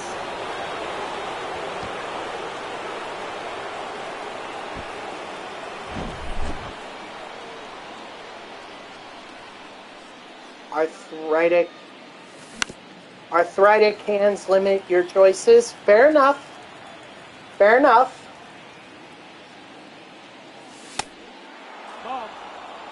But to me, pulse was always hard to time. I couldn't time it, so that's why I could never get used to it. But hey, if it works for you, you know, do it. I'm glad that it works for somebody, because it sure as heck doesn't work for me.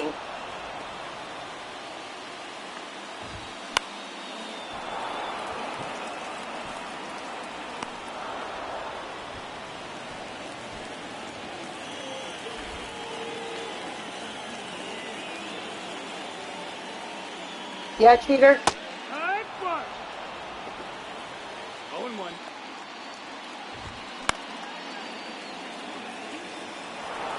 How was the Thanksgiving parade?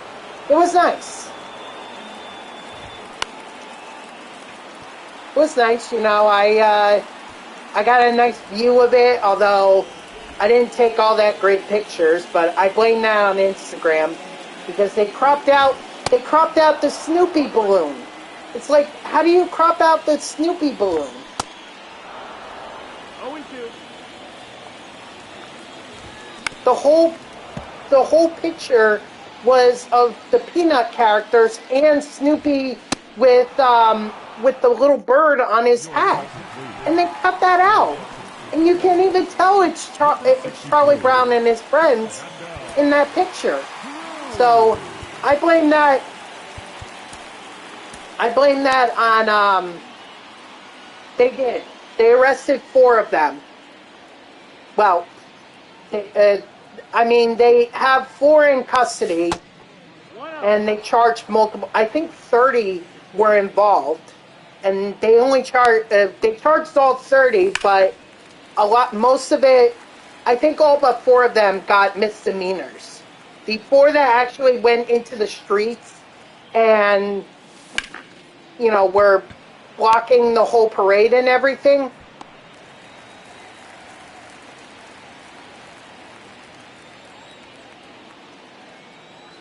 You know, those were the people that were actually arrested and faced serious charges.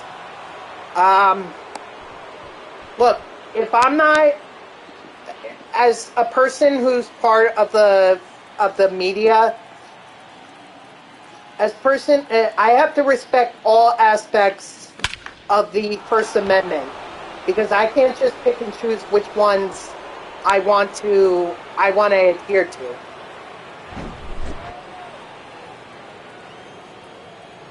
Well, okay, hold on here, cheater. Hold on. Because, no, that's fine. You are entitled to your opinion. But we have to understand that this is not Palestine that is fighting in this war. This is Hamas versus Israel.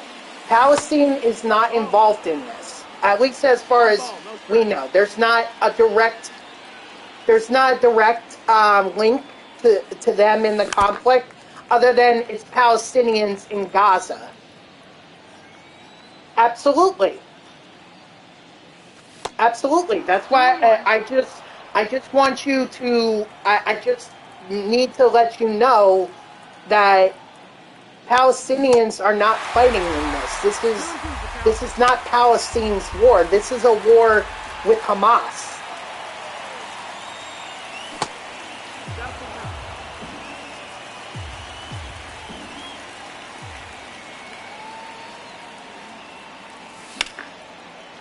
I don't think they should either. I don't think anyone should be rioting our country. That's why I didn't support the Black Lives Matter riots that were in Minneapolis following George Floyd's death. I sure as hell don't support the Capitol Hill rioters, and I don't support any rioters.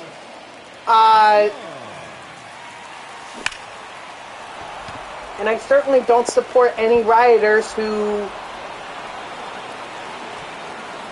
do something that obstructs or does anything that's violent.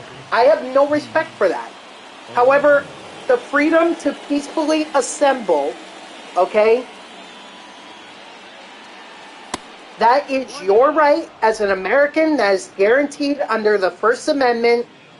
So you have every right to protest whatever you want, as long as it is peaceful, and as long as you follow the rules to be able to get a permit and be able to protest.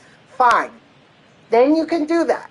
That is your right as an American under the freedom to peacefully assemble clause in the First Amendment.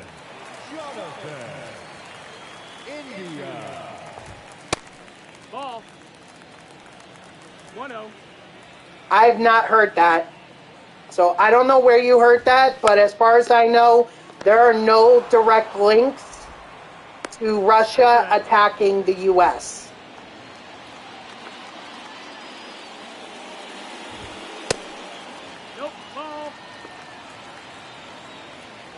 As far as I know, there are no links to that.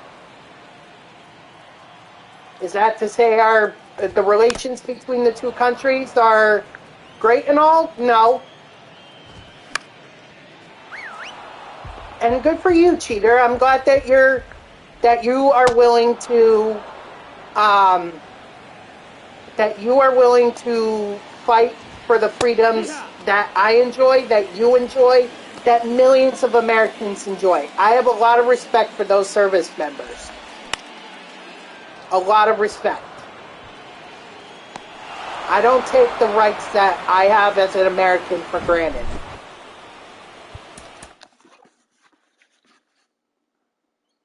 So I'm glad that you're willing to sign up for our military in order to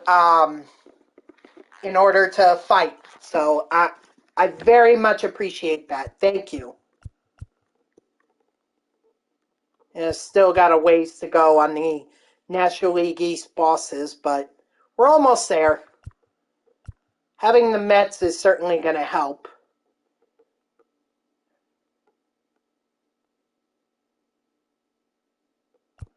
Okay.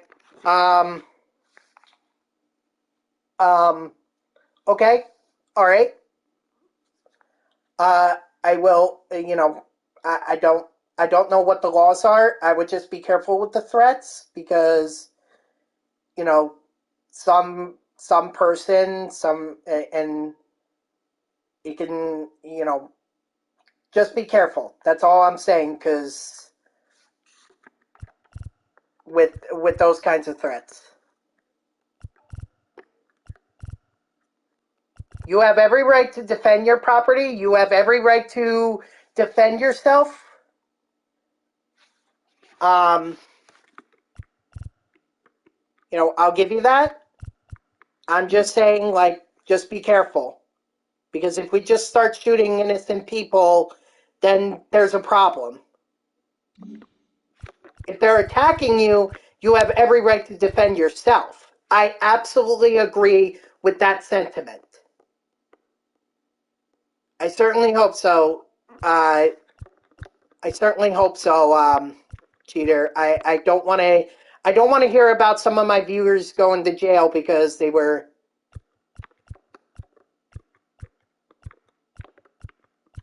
Okay. Again, I don't know what the laws are in Wisconsin. If it's legal, then you have every right to defend yourself. Okay? Hold on, let me get this NL Central pack here.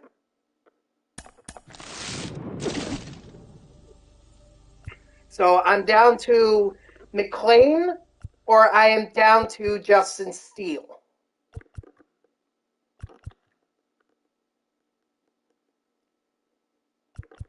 I think having Justin Steele would be good.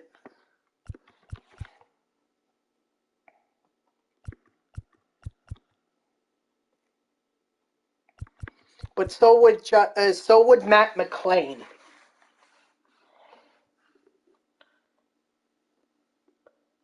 No, it pretty much, it wouldn't surprise me if everyone there has a gun. Yeah, and believe me, they are, well, no. I don't want to assume that everyone wants to go to war in Texas. But I would definitely say that the laws down there in Texas make people more ready to grab their arms than anything, so. This is a tough choice. Well, I think we're fine with Corbin Burns being being our pitcher, so maybe Justin Steele is not necessary right now. Maybe we could do Matt McLean. Yeah, we'll do McLean.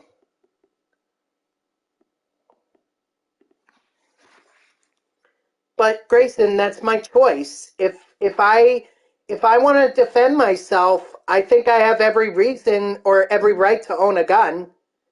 No, I do not own a gun at the moment.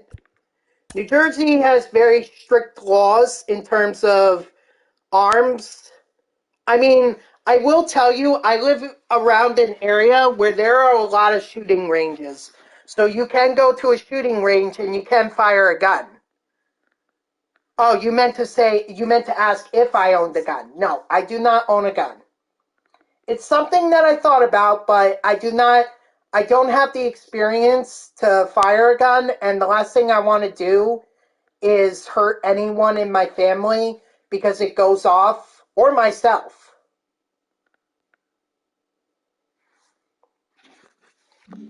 I just don't have the training. Here, we'll look it up. Which state has the most gun owners? Let's see. You are absolutely right. It is Montana. Montana, well, they have the most guns per capita, and they have the most gun owners at 66.3%.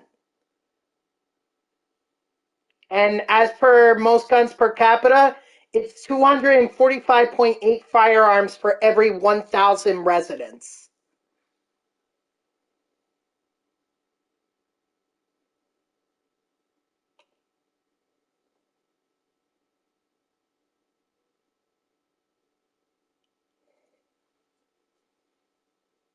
Do I go hunting? No. No, I do not go hunting. Oh, McLean can actually play a variety of different positions. That's good to know.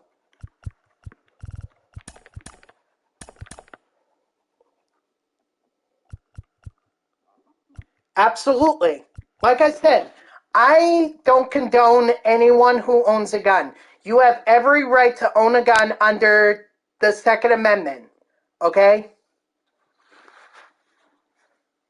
You have every right to defend yourself, defend your home. That was established in New York, or in a case at the New York Supreme Court. You know, you have every right to defend yourself. So you have every right to own a gun. I just ask for safety. That's all I ask. All right, so I think we're good here. Yes, I had to take out Altuve. Not an easy decision, but I had to. Where is he? There he is. In some states you can. Like Florida has the stand your ground laws. You can certainly do that. Or if someone's attacking you, yeah, I don't know what it's like in the rest of the country. I don't know. Okay. You know, I would just warn you, cheater, that if you do shoot an unarmed person, there is a now if they're armed, then I think you have a shot. But here's the thing: the family of the intruder, whoever, can sue you if can sue you for killing one of their own. Yeah, if it's gun v gun, then I think you have every right to shoot.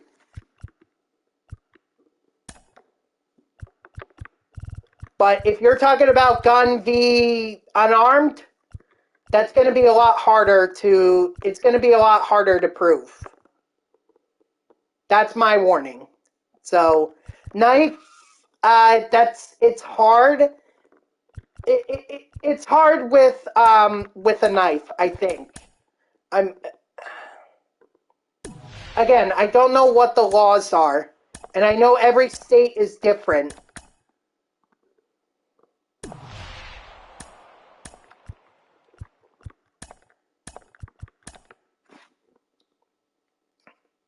You would punch him? I mean, again, you're gonna. No, Debringa, you are absolutely right. But I mean, at the same time, you know, if you're under threat, you know, you have every reason to protect yourself.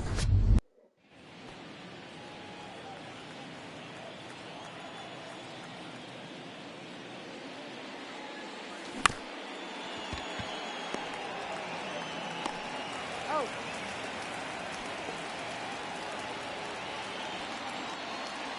So all I ask is that people who are gun owners are responsible. And honestly, it seems like that a lot of the gun owners are responsible. So as long as they're responsible, then you have every right, in my opinion, to own a gun. Counts 1-0. That's all I'm asking for, is that gun owners be responsible. If they are irresponsible, or if bad guys... Okay. You know, my thing is... My thing is that bad guys shouldn't have guns. Ball. And unfortunately, that's easier said than done, because there are a lot of ways that, you know, bad guys are going to get guns. I mean, just look at Chicago. Look at New York. Look at Los Angeles. There are shootings that happen there all the time. And those are cities that have some of the strictest gun laws in the country. Absolutely. But I'm just saying, like, and the way that they get those guns, because there was actually an arrest on this, is through gun trafficking. Like, people in states that are more gun friendly,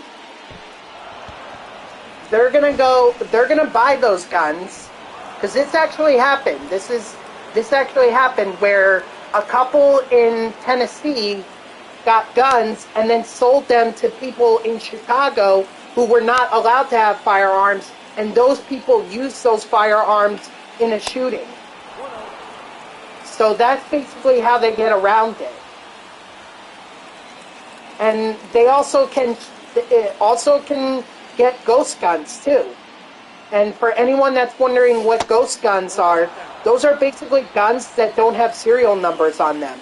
So it's very hard to be able to track who had those guns if a shooting happens. Ghost guns have no serial numbers, so you can't track who was the previous owner or who even owned it. Basically, you put together a gun. So that's what a ghost gun is. It's a gun that's put together but doesn't have a serial number on it. So it's untrackable.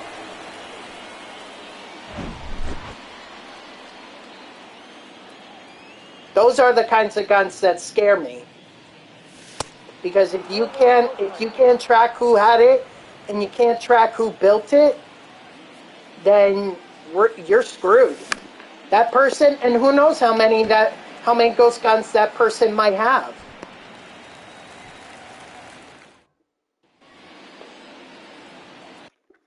You know,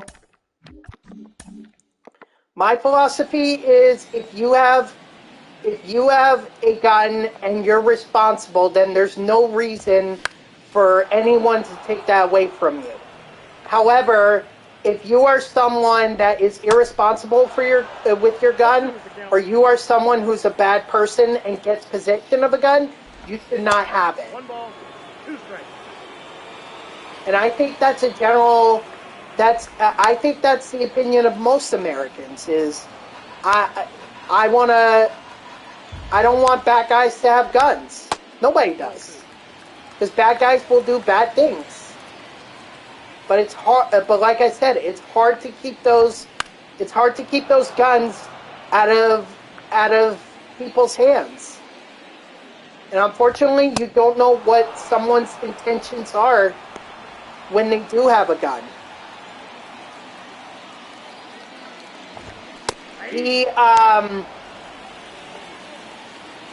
So for a long time, New York City had a law that barred it, but the Supreme Court recently ruled that unconstitutional. However, I should note that New York City established gun-free zones. Like in Times Square, you cannot have a gun in Times Square. As far as Jersey goes, I don't. Oh my God! Batting fourth, the first baseman, Matt Olson. Grayson, I'm so sorry. Oh my God. I remembered when that happened. I remember. It was literally it was the weekend of my sister's wedding. Oh my God, I'm so sorry.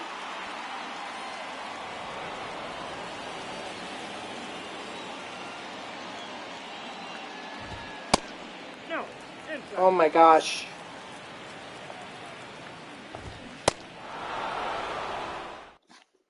Oh, I honestly don't know what to say to that. Your attention, please. Now pitching for the Braves. Number 77, Joe. I know. Jimenez. Not even given a chance to be able to live life. I'm so sorry. Oh, that's off the plate.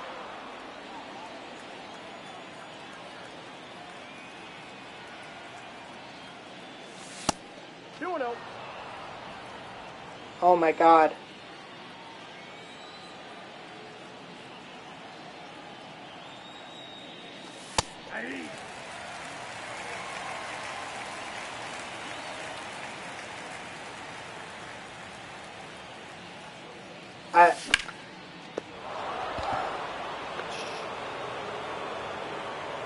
You know, the sad thing is that working in news, some of these events, like, yeah, they're shocking, but there's always going to be something that overtakes that.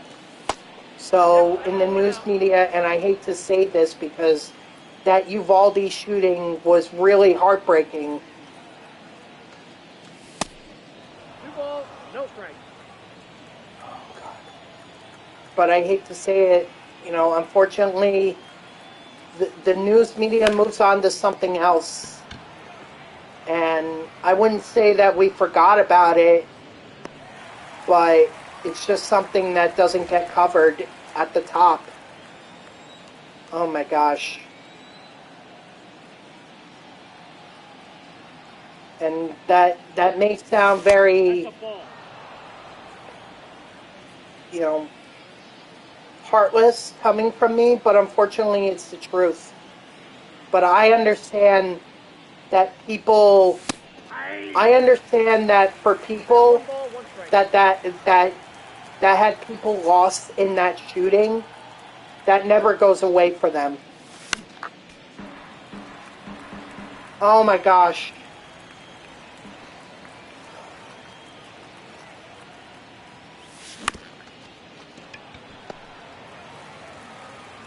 Got him. And unfortunately, I wish I could just, yeah, I mean, Uvalde is pretty small compared, I mean, you would think that it would be a little bit bigger, because I think it's close to the border, right? It's close to the border with Texas and Mexico. So, you think of Uvalde, you would think that it would be a lot bigger, but it really isn't. Counts 1-0. You know, I'm sorry. I wish I had an answer for gun violence, but the reality is that I don't. Ball, that pitch is out. You know, and everyone has a political opinion on it. But my political opinion is, if you're a responsible gun owner, you have every right to own a gun. If you are not responsible, or if you're a bad person, you should not have a gun. Now, I'm not saying I'm a bad person because I don't own a gun. I'm just saying that me personally, I'm not comfortable with a gun. I'm not comfortable with it. And if you're not comfortable, that's your choice. No one should have to own a gun against their will. If they're not comfortable with it, they should not own it. If they want to, you are more than welcome to. As long, again, as you're responsible. 1-0.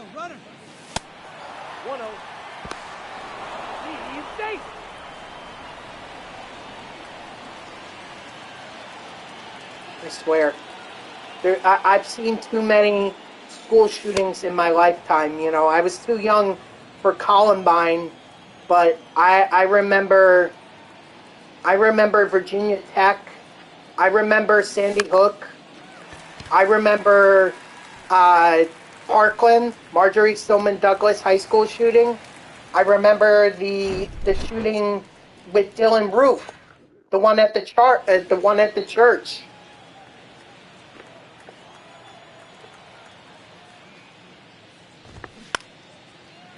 And then, of course, Uvalde, Michigan, absolutely.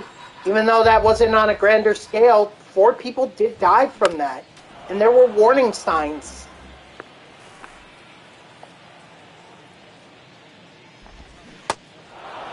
Strike 3, sit down. And then you had the one in Tennessee recently. The one with the... and I don't want to put this on the LGBTQIA plus community, but the one with the transgender shooter. Oh my God.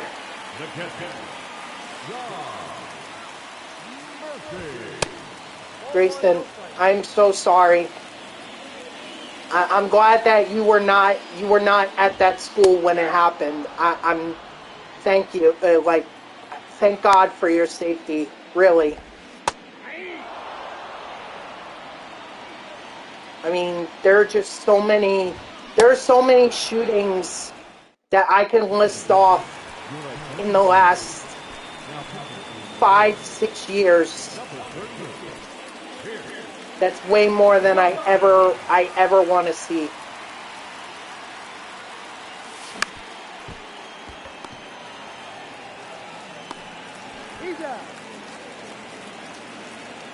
You are absolutely right, Santa Fe.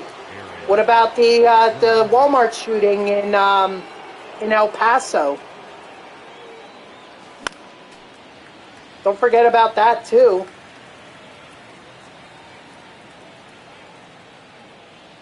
Yep. Ball, that's inside. Yeah, I remember that. The Santa Fe one, this is the funny thing, that actually happened the week that I graduated from college.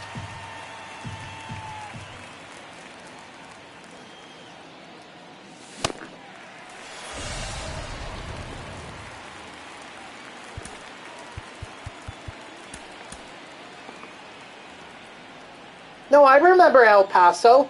Yeah. And the funny thing was, not long after El Paso, there was a shooting in, was it Ohio? Or maybe it was, no, I think it was in Ohio, because this was at a club in Ohio, and I think it was actually it was a Democrat, or a Democrat supporter who ended up doing that shooting, and they were trying to make a big deal out of the El Paso shooting being a Trump supporter, and this Ohio one ended up being like a Democrat supporter. So, you know, to me personally, it shouldn't matter what your political philosophy is as a shooter. If you choose to take someone's life and they're not able to, you know, you could be whoever you want. Oh, that's out. Yes, absolutely. The Maine massacre. And Maine actually has some strict gun laws. Like, they're a Democrat state. and yet the guy was still able to obtain a gun, even though the warning signs were there that he shouldn't have had a gun. He was not mentally right, and yet he got a gun. No left field. That is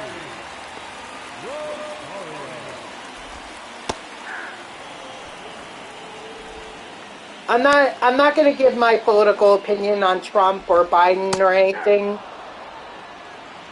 No ball, 2 strikes. But so I'm just going to say whoever you support them. Ball 1. If that's what you feel comfortable with, you know, it's your choice.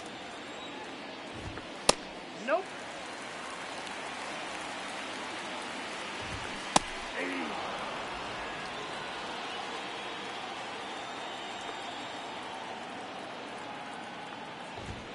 Hey. We got a full count.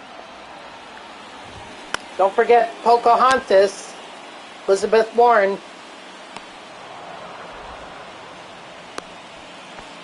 Look, I'm not, like I said, I'm not going to give my political opinion of Trump, but I will say that he definitely makes the news interesting, and he's very comical when coming up with nicknames for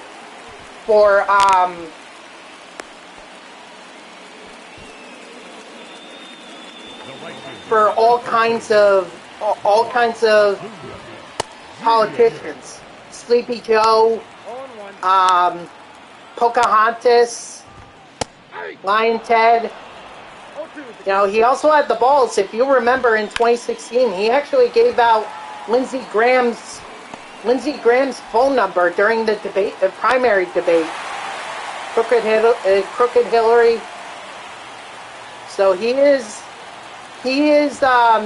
definitely comes up with some very funny nicknames.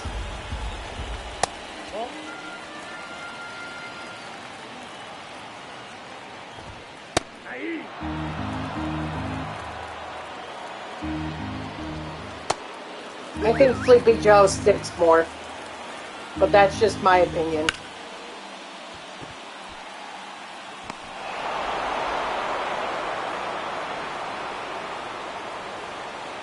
Yep, cheater. He gave out Lindsey Graham's phone number during the Republican presidential debate in 26. Well, it might have been 2015 that he did it, but yeah. Ooh, 5 card packs. What did I do? Was it the NL East bosses? It was.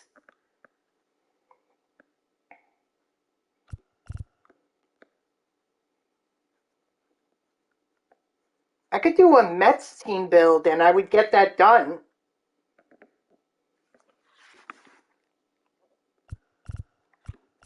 I'll worry about that another time.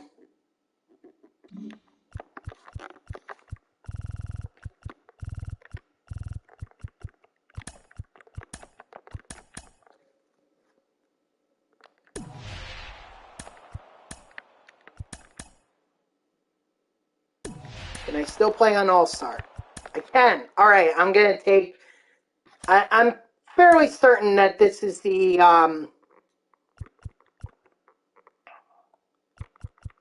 I want to say that this is the... this is the Rays stronghold.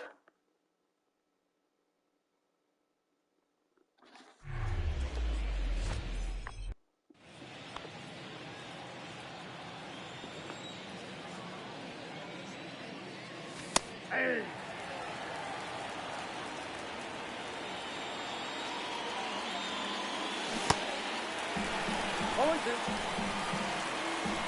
What's up, cheater?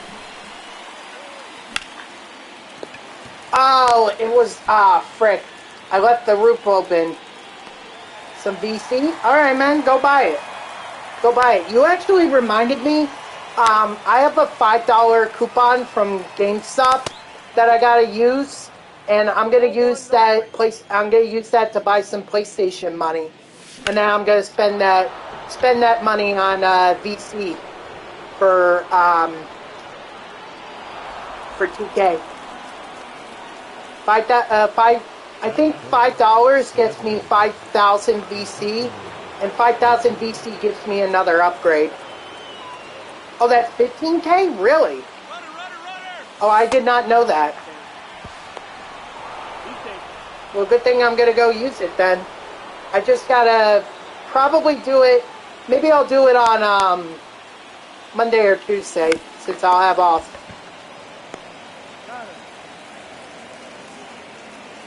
Oh, $2 is 5K.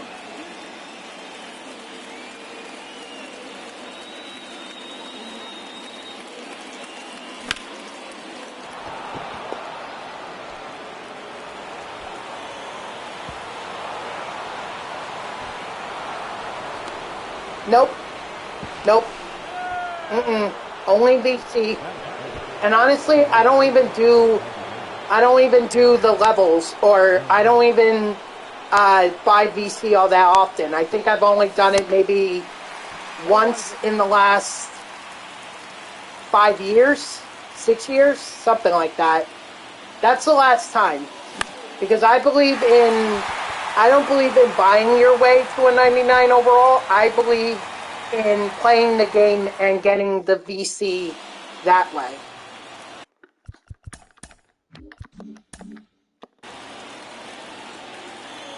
But I do not discourage, or I do not condone anyone who decides to do that. After all, it's your money. Use it how you want it. Sorry if I sound like the JG Wentworth commercial.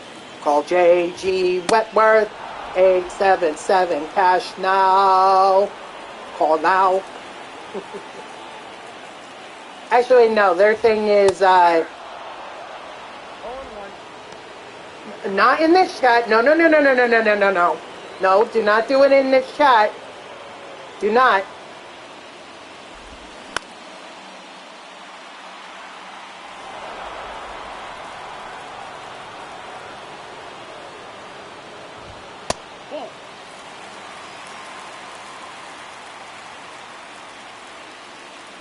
Okay.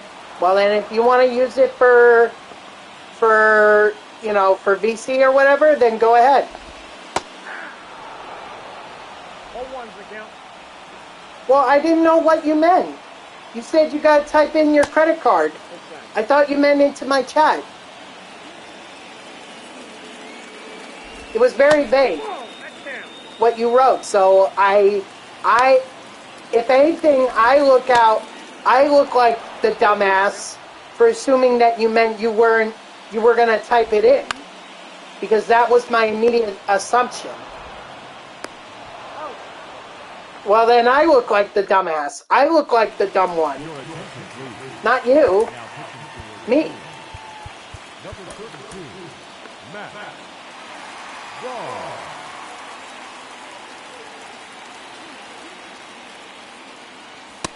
1-0.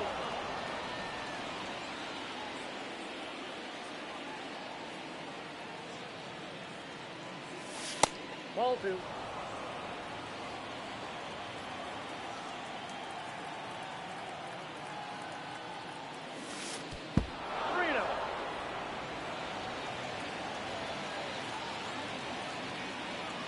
Well, I'm sorry that I offended you. You know, I just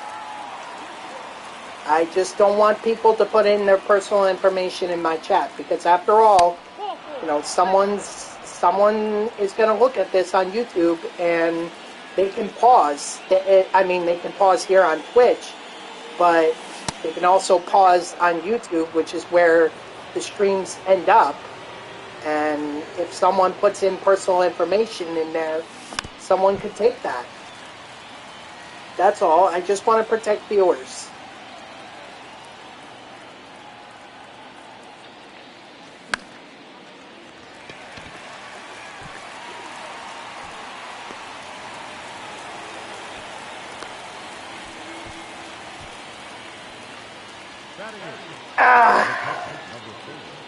Francisco Alvarez.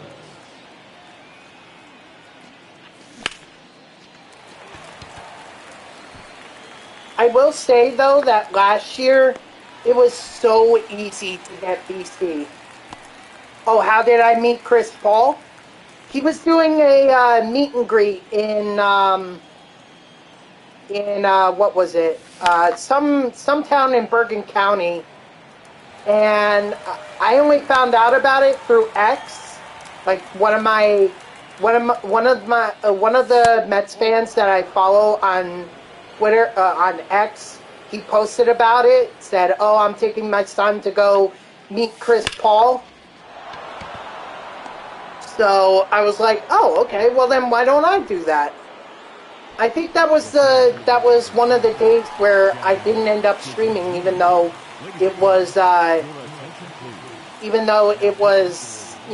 weekday. I didn't end up streaming because I did that. I went to go meet Chris Paul. So they said I had to buy the book, and he wasn't going to sign it. No, well, he signed it. In fact, the book is actually on top of or underneath the stack right now that's holding up my PlayStation camera. So I had to buy the book. It was autographed, I had to wait for the book to be sent to me. But as long as I bought the book, then I could meet Chris Paul. He wasn't going to sign or anything. All he was going to do was take pictures. And I was like, that's fine. That's all I wanted from him anyway. Bobby Portis, interesting.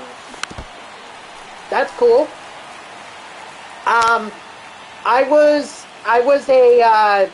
was a ball boy, a pregame shoot around ball boy for the Brooklyn Nets in 2013. So I got to meet all the guys: Aaron Williams, Brooke Lopez, Gerald Wallace. Jeremy Lin was in Houston at the time. But Joe Johnson, I got an autograph from him. It was a birthday. What's a postal code? Your zip code. That's what it is. Yeah, whatever your zip code is.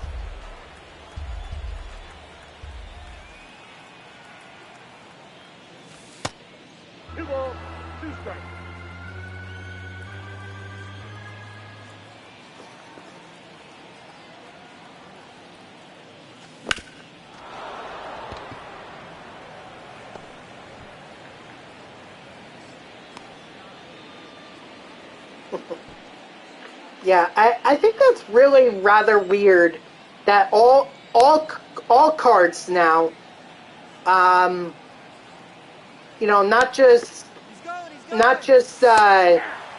credit cards, but even some debit cards require post or zip codes now, and like to be able to make transactions. And it's like, why? Why is my zip code important? Whatever happened to the days that required a signature?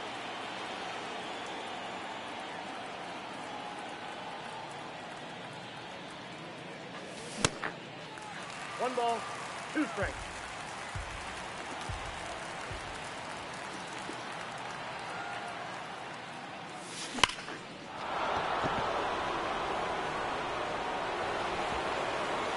What's up?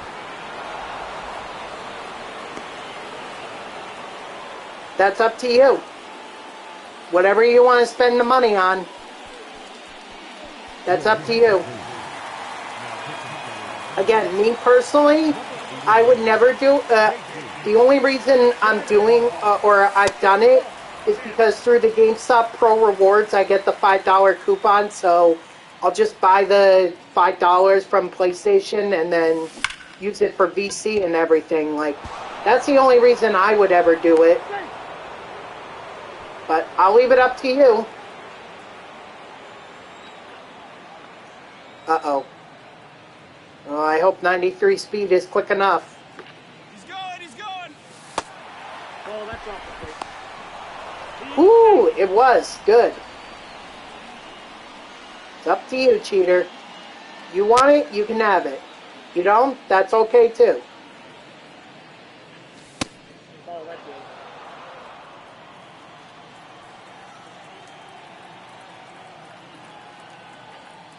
All right. Hey!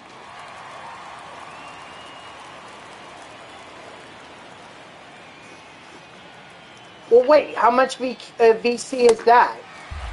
2-2 the count. I thought you were. I don't know how much you were going for. 20. If $5 is 15K, I got 3 and 2. 75,000. Holy sh! 3. Leading up for the Marlins, the third baseman, Jake Burger. Nope. Count 1 and Wow, 75K for only $20. Yes, tonight is a hard out at 6. Grayson, I got to go to work tonight. 2-1. All right, well, enjoy it. 2-1. Enjoy. I'm sure your guy is now going to be more than a 79 overall. He may end up being like an 82 overall by the end of it.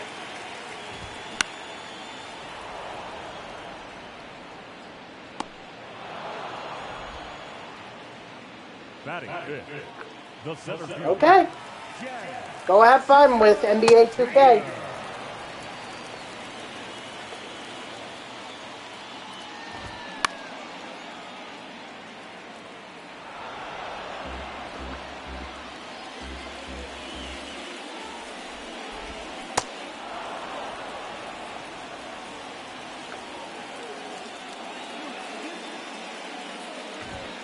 Well, hopefully it'll help you. It'll help you with your basketball skills. 4-2 is the count. Strike 3. Sit down. Your attention, please. Now, No, I know, but you told me that you have practice on Monday. So hopefully at practice, it'll make you better.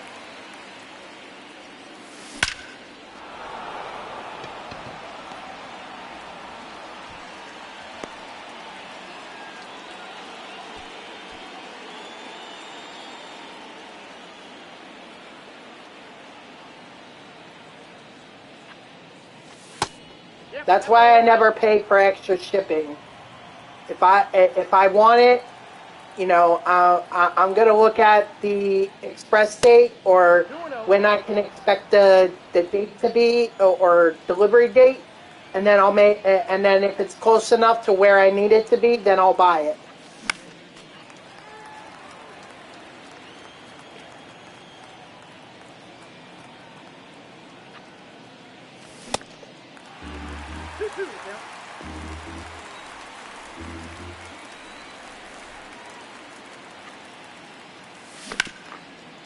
Ah, dang it.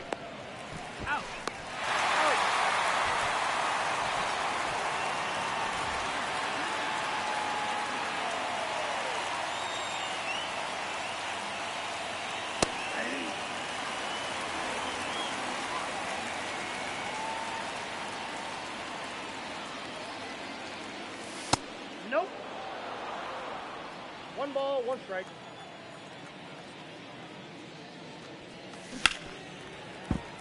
All right, come on, Alvarez.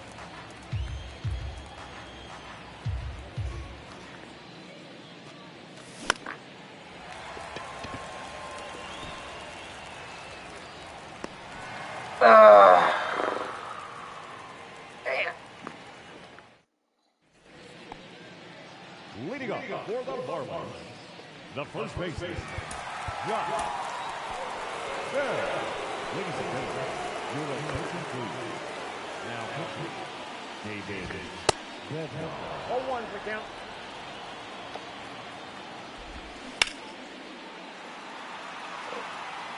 Excuse me.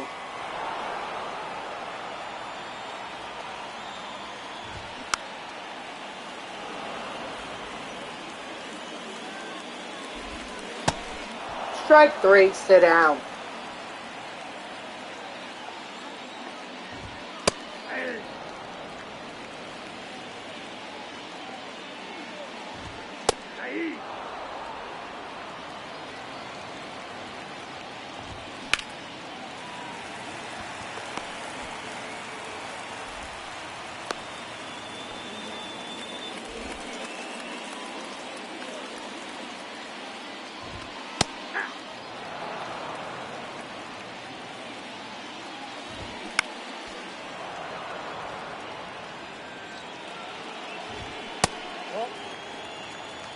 1 ball, 2 strikes.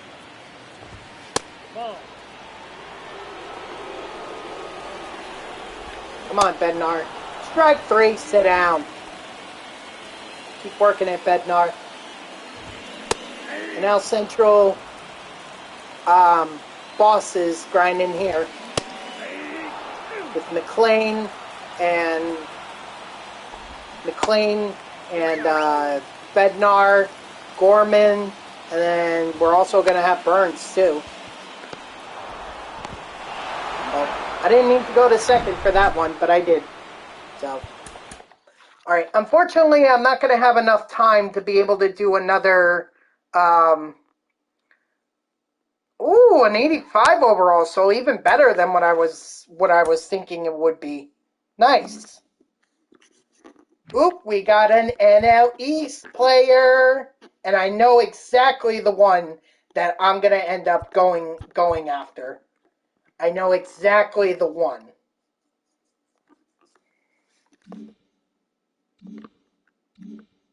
Hang on 1 second while I go.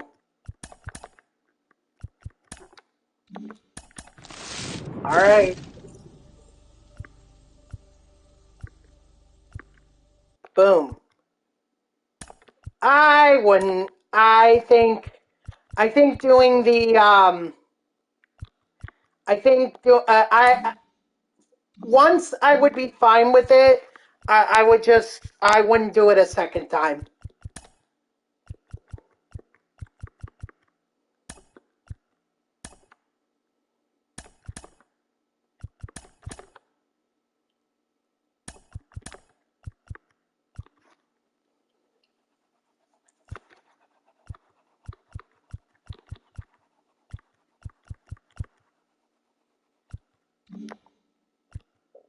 Strategies? What strategies?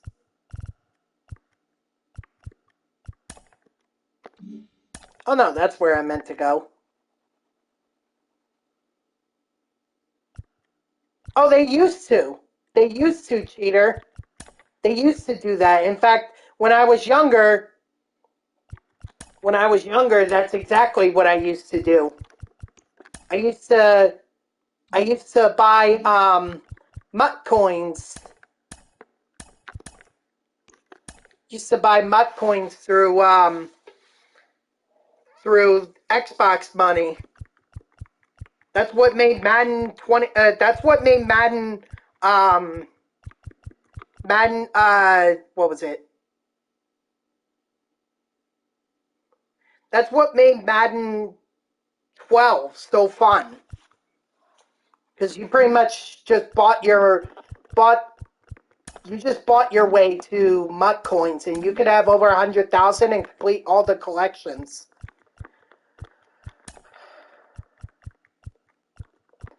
All right, I think what I'm gonna do is not play, or here, I think I'm gonna go around the stronghold for the Miami Marlins, or get as close as I can. Ooh, there we go. We got Adam Dunn. Nice.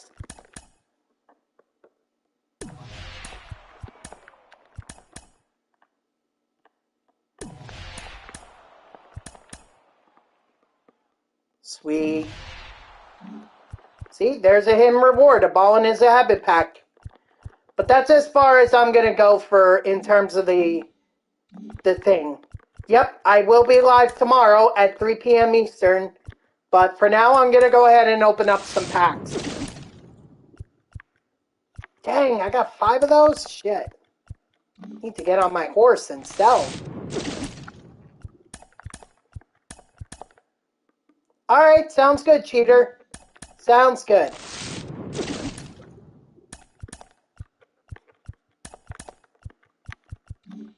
Alright, now let's open up a few show packs. Oh, okay. Well, that's very nice. Hopefully she enjoyed it.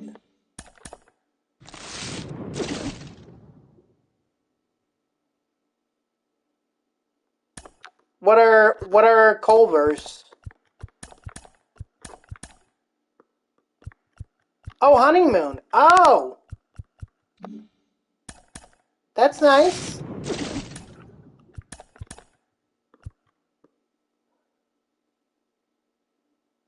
No, that's not familiar to me. All right. Thanks, Grayson, for tuning in from Belgium. I appreciate it. You have a good night, all right? And continue to enjoy Belgium. I'm sure it's such a great place. It might be. Maybe it's something, maybe it is something that I've heard of, but maybe what you're calling it, yeah, then no. It's probably a Midwestern,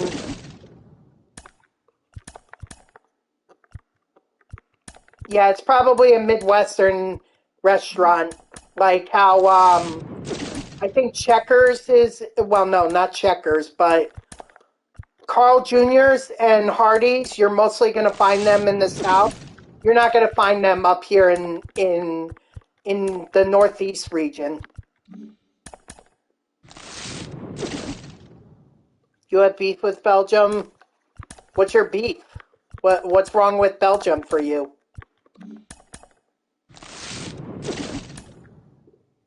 Ooh, got the Nationals. Nice. Come on, give me something good so I can end this stream off on a good note. They beat my team Brazil in 2018 World Cup. Oh, okay. You have to understand, cheater. I'm an American, like through and through. So the World Cup, especially with them not making it, the last one, I don't really care. I know, other than the Women's World Cup. No, I know, but you have a second team. I honestly, I don't. I used to cheer for France and Germany, but then I'm like, nah, I'd rather just cheer on the U.S. And of course, they never made it back to the World Cup. You don't go for America. Well, I do. You know, they might surprise me one day. I doubt it, but they might.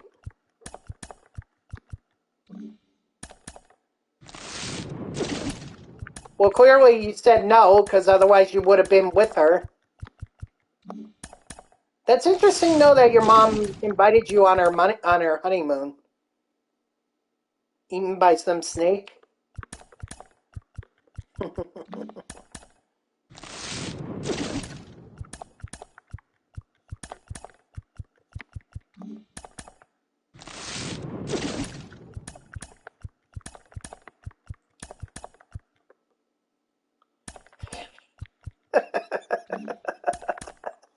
uh, Anaconda. All right, man. If you're not that comfortable, oh, what was wrong with your dog? I'm sorry, I don't remember what you told me was wrong with your dog. So I kind of need you to refresh my memory a little bit here. What was wrong with your dog?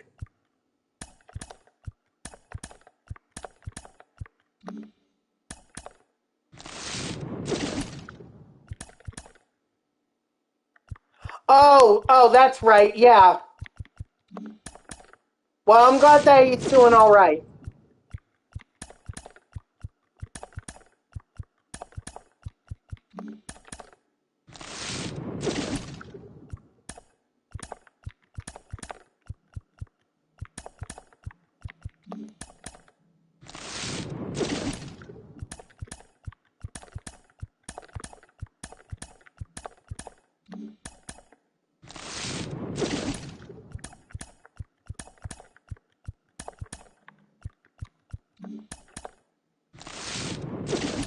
Come on, help me get over. Nice. All right, I'll take that win. Being over 180, 830K. FIFA, really? Interesting. Well, now it's called EAFC, but I get what you mean.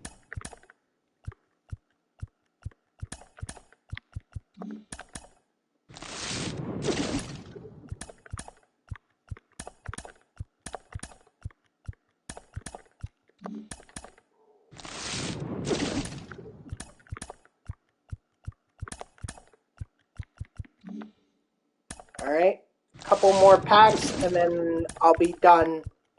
Then I'll end the stream. Making good progress on the Nation of Baseball map, I will say. A lot more than I thought we were gonna.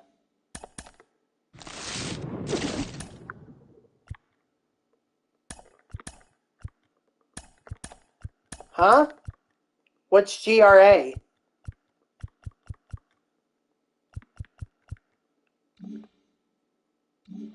Oh, GTA. Yeah, GTA 5 was a great game. I don't play it anymore, but it was a great game. Alright, guys, that's going to do it for me. So thank you to everyone who tuned in, even if it was only for a moment. I greatly appreciate it. If you haven't done so already, please be sure to follow me here on Twitch and or subscribe. Either one would make me a happy person. If you're watching this on YouTube, I thank you so much for tuning in. I hope that you liked the video and subscribe to my channel. And if you want to know when I go live, you can follow me on X at TTV next JG1024. It's just my gamer tag that's in the upper left there. So go give me a follow. I'll usually post whenever I go live. You can also turn on notifications here on Twitch. That way Twitch sends you an email every time I start up a stream. Overall, we made some good progress here. We have quite a bit of the strongholds. We collected quite a few strongholds. We got the AL Central done, and obviously we're going to make our way from the south up north, and we're going to go that way.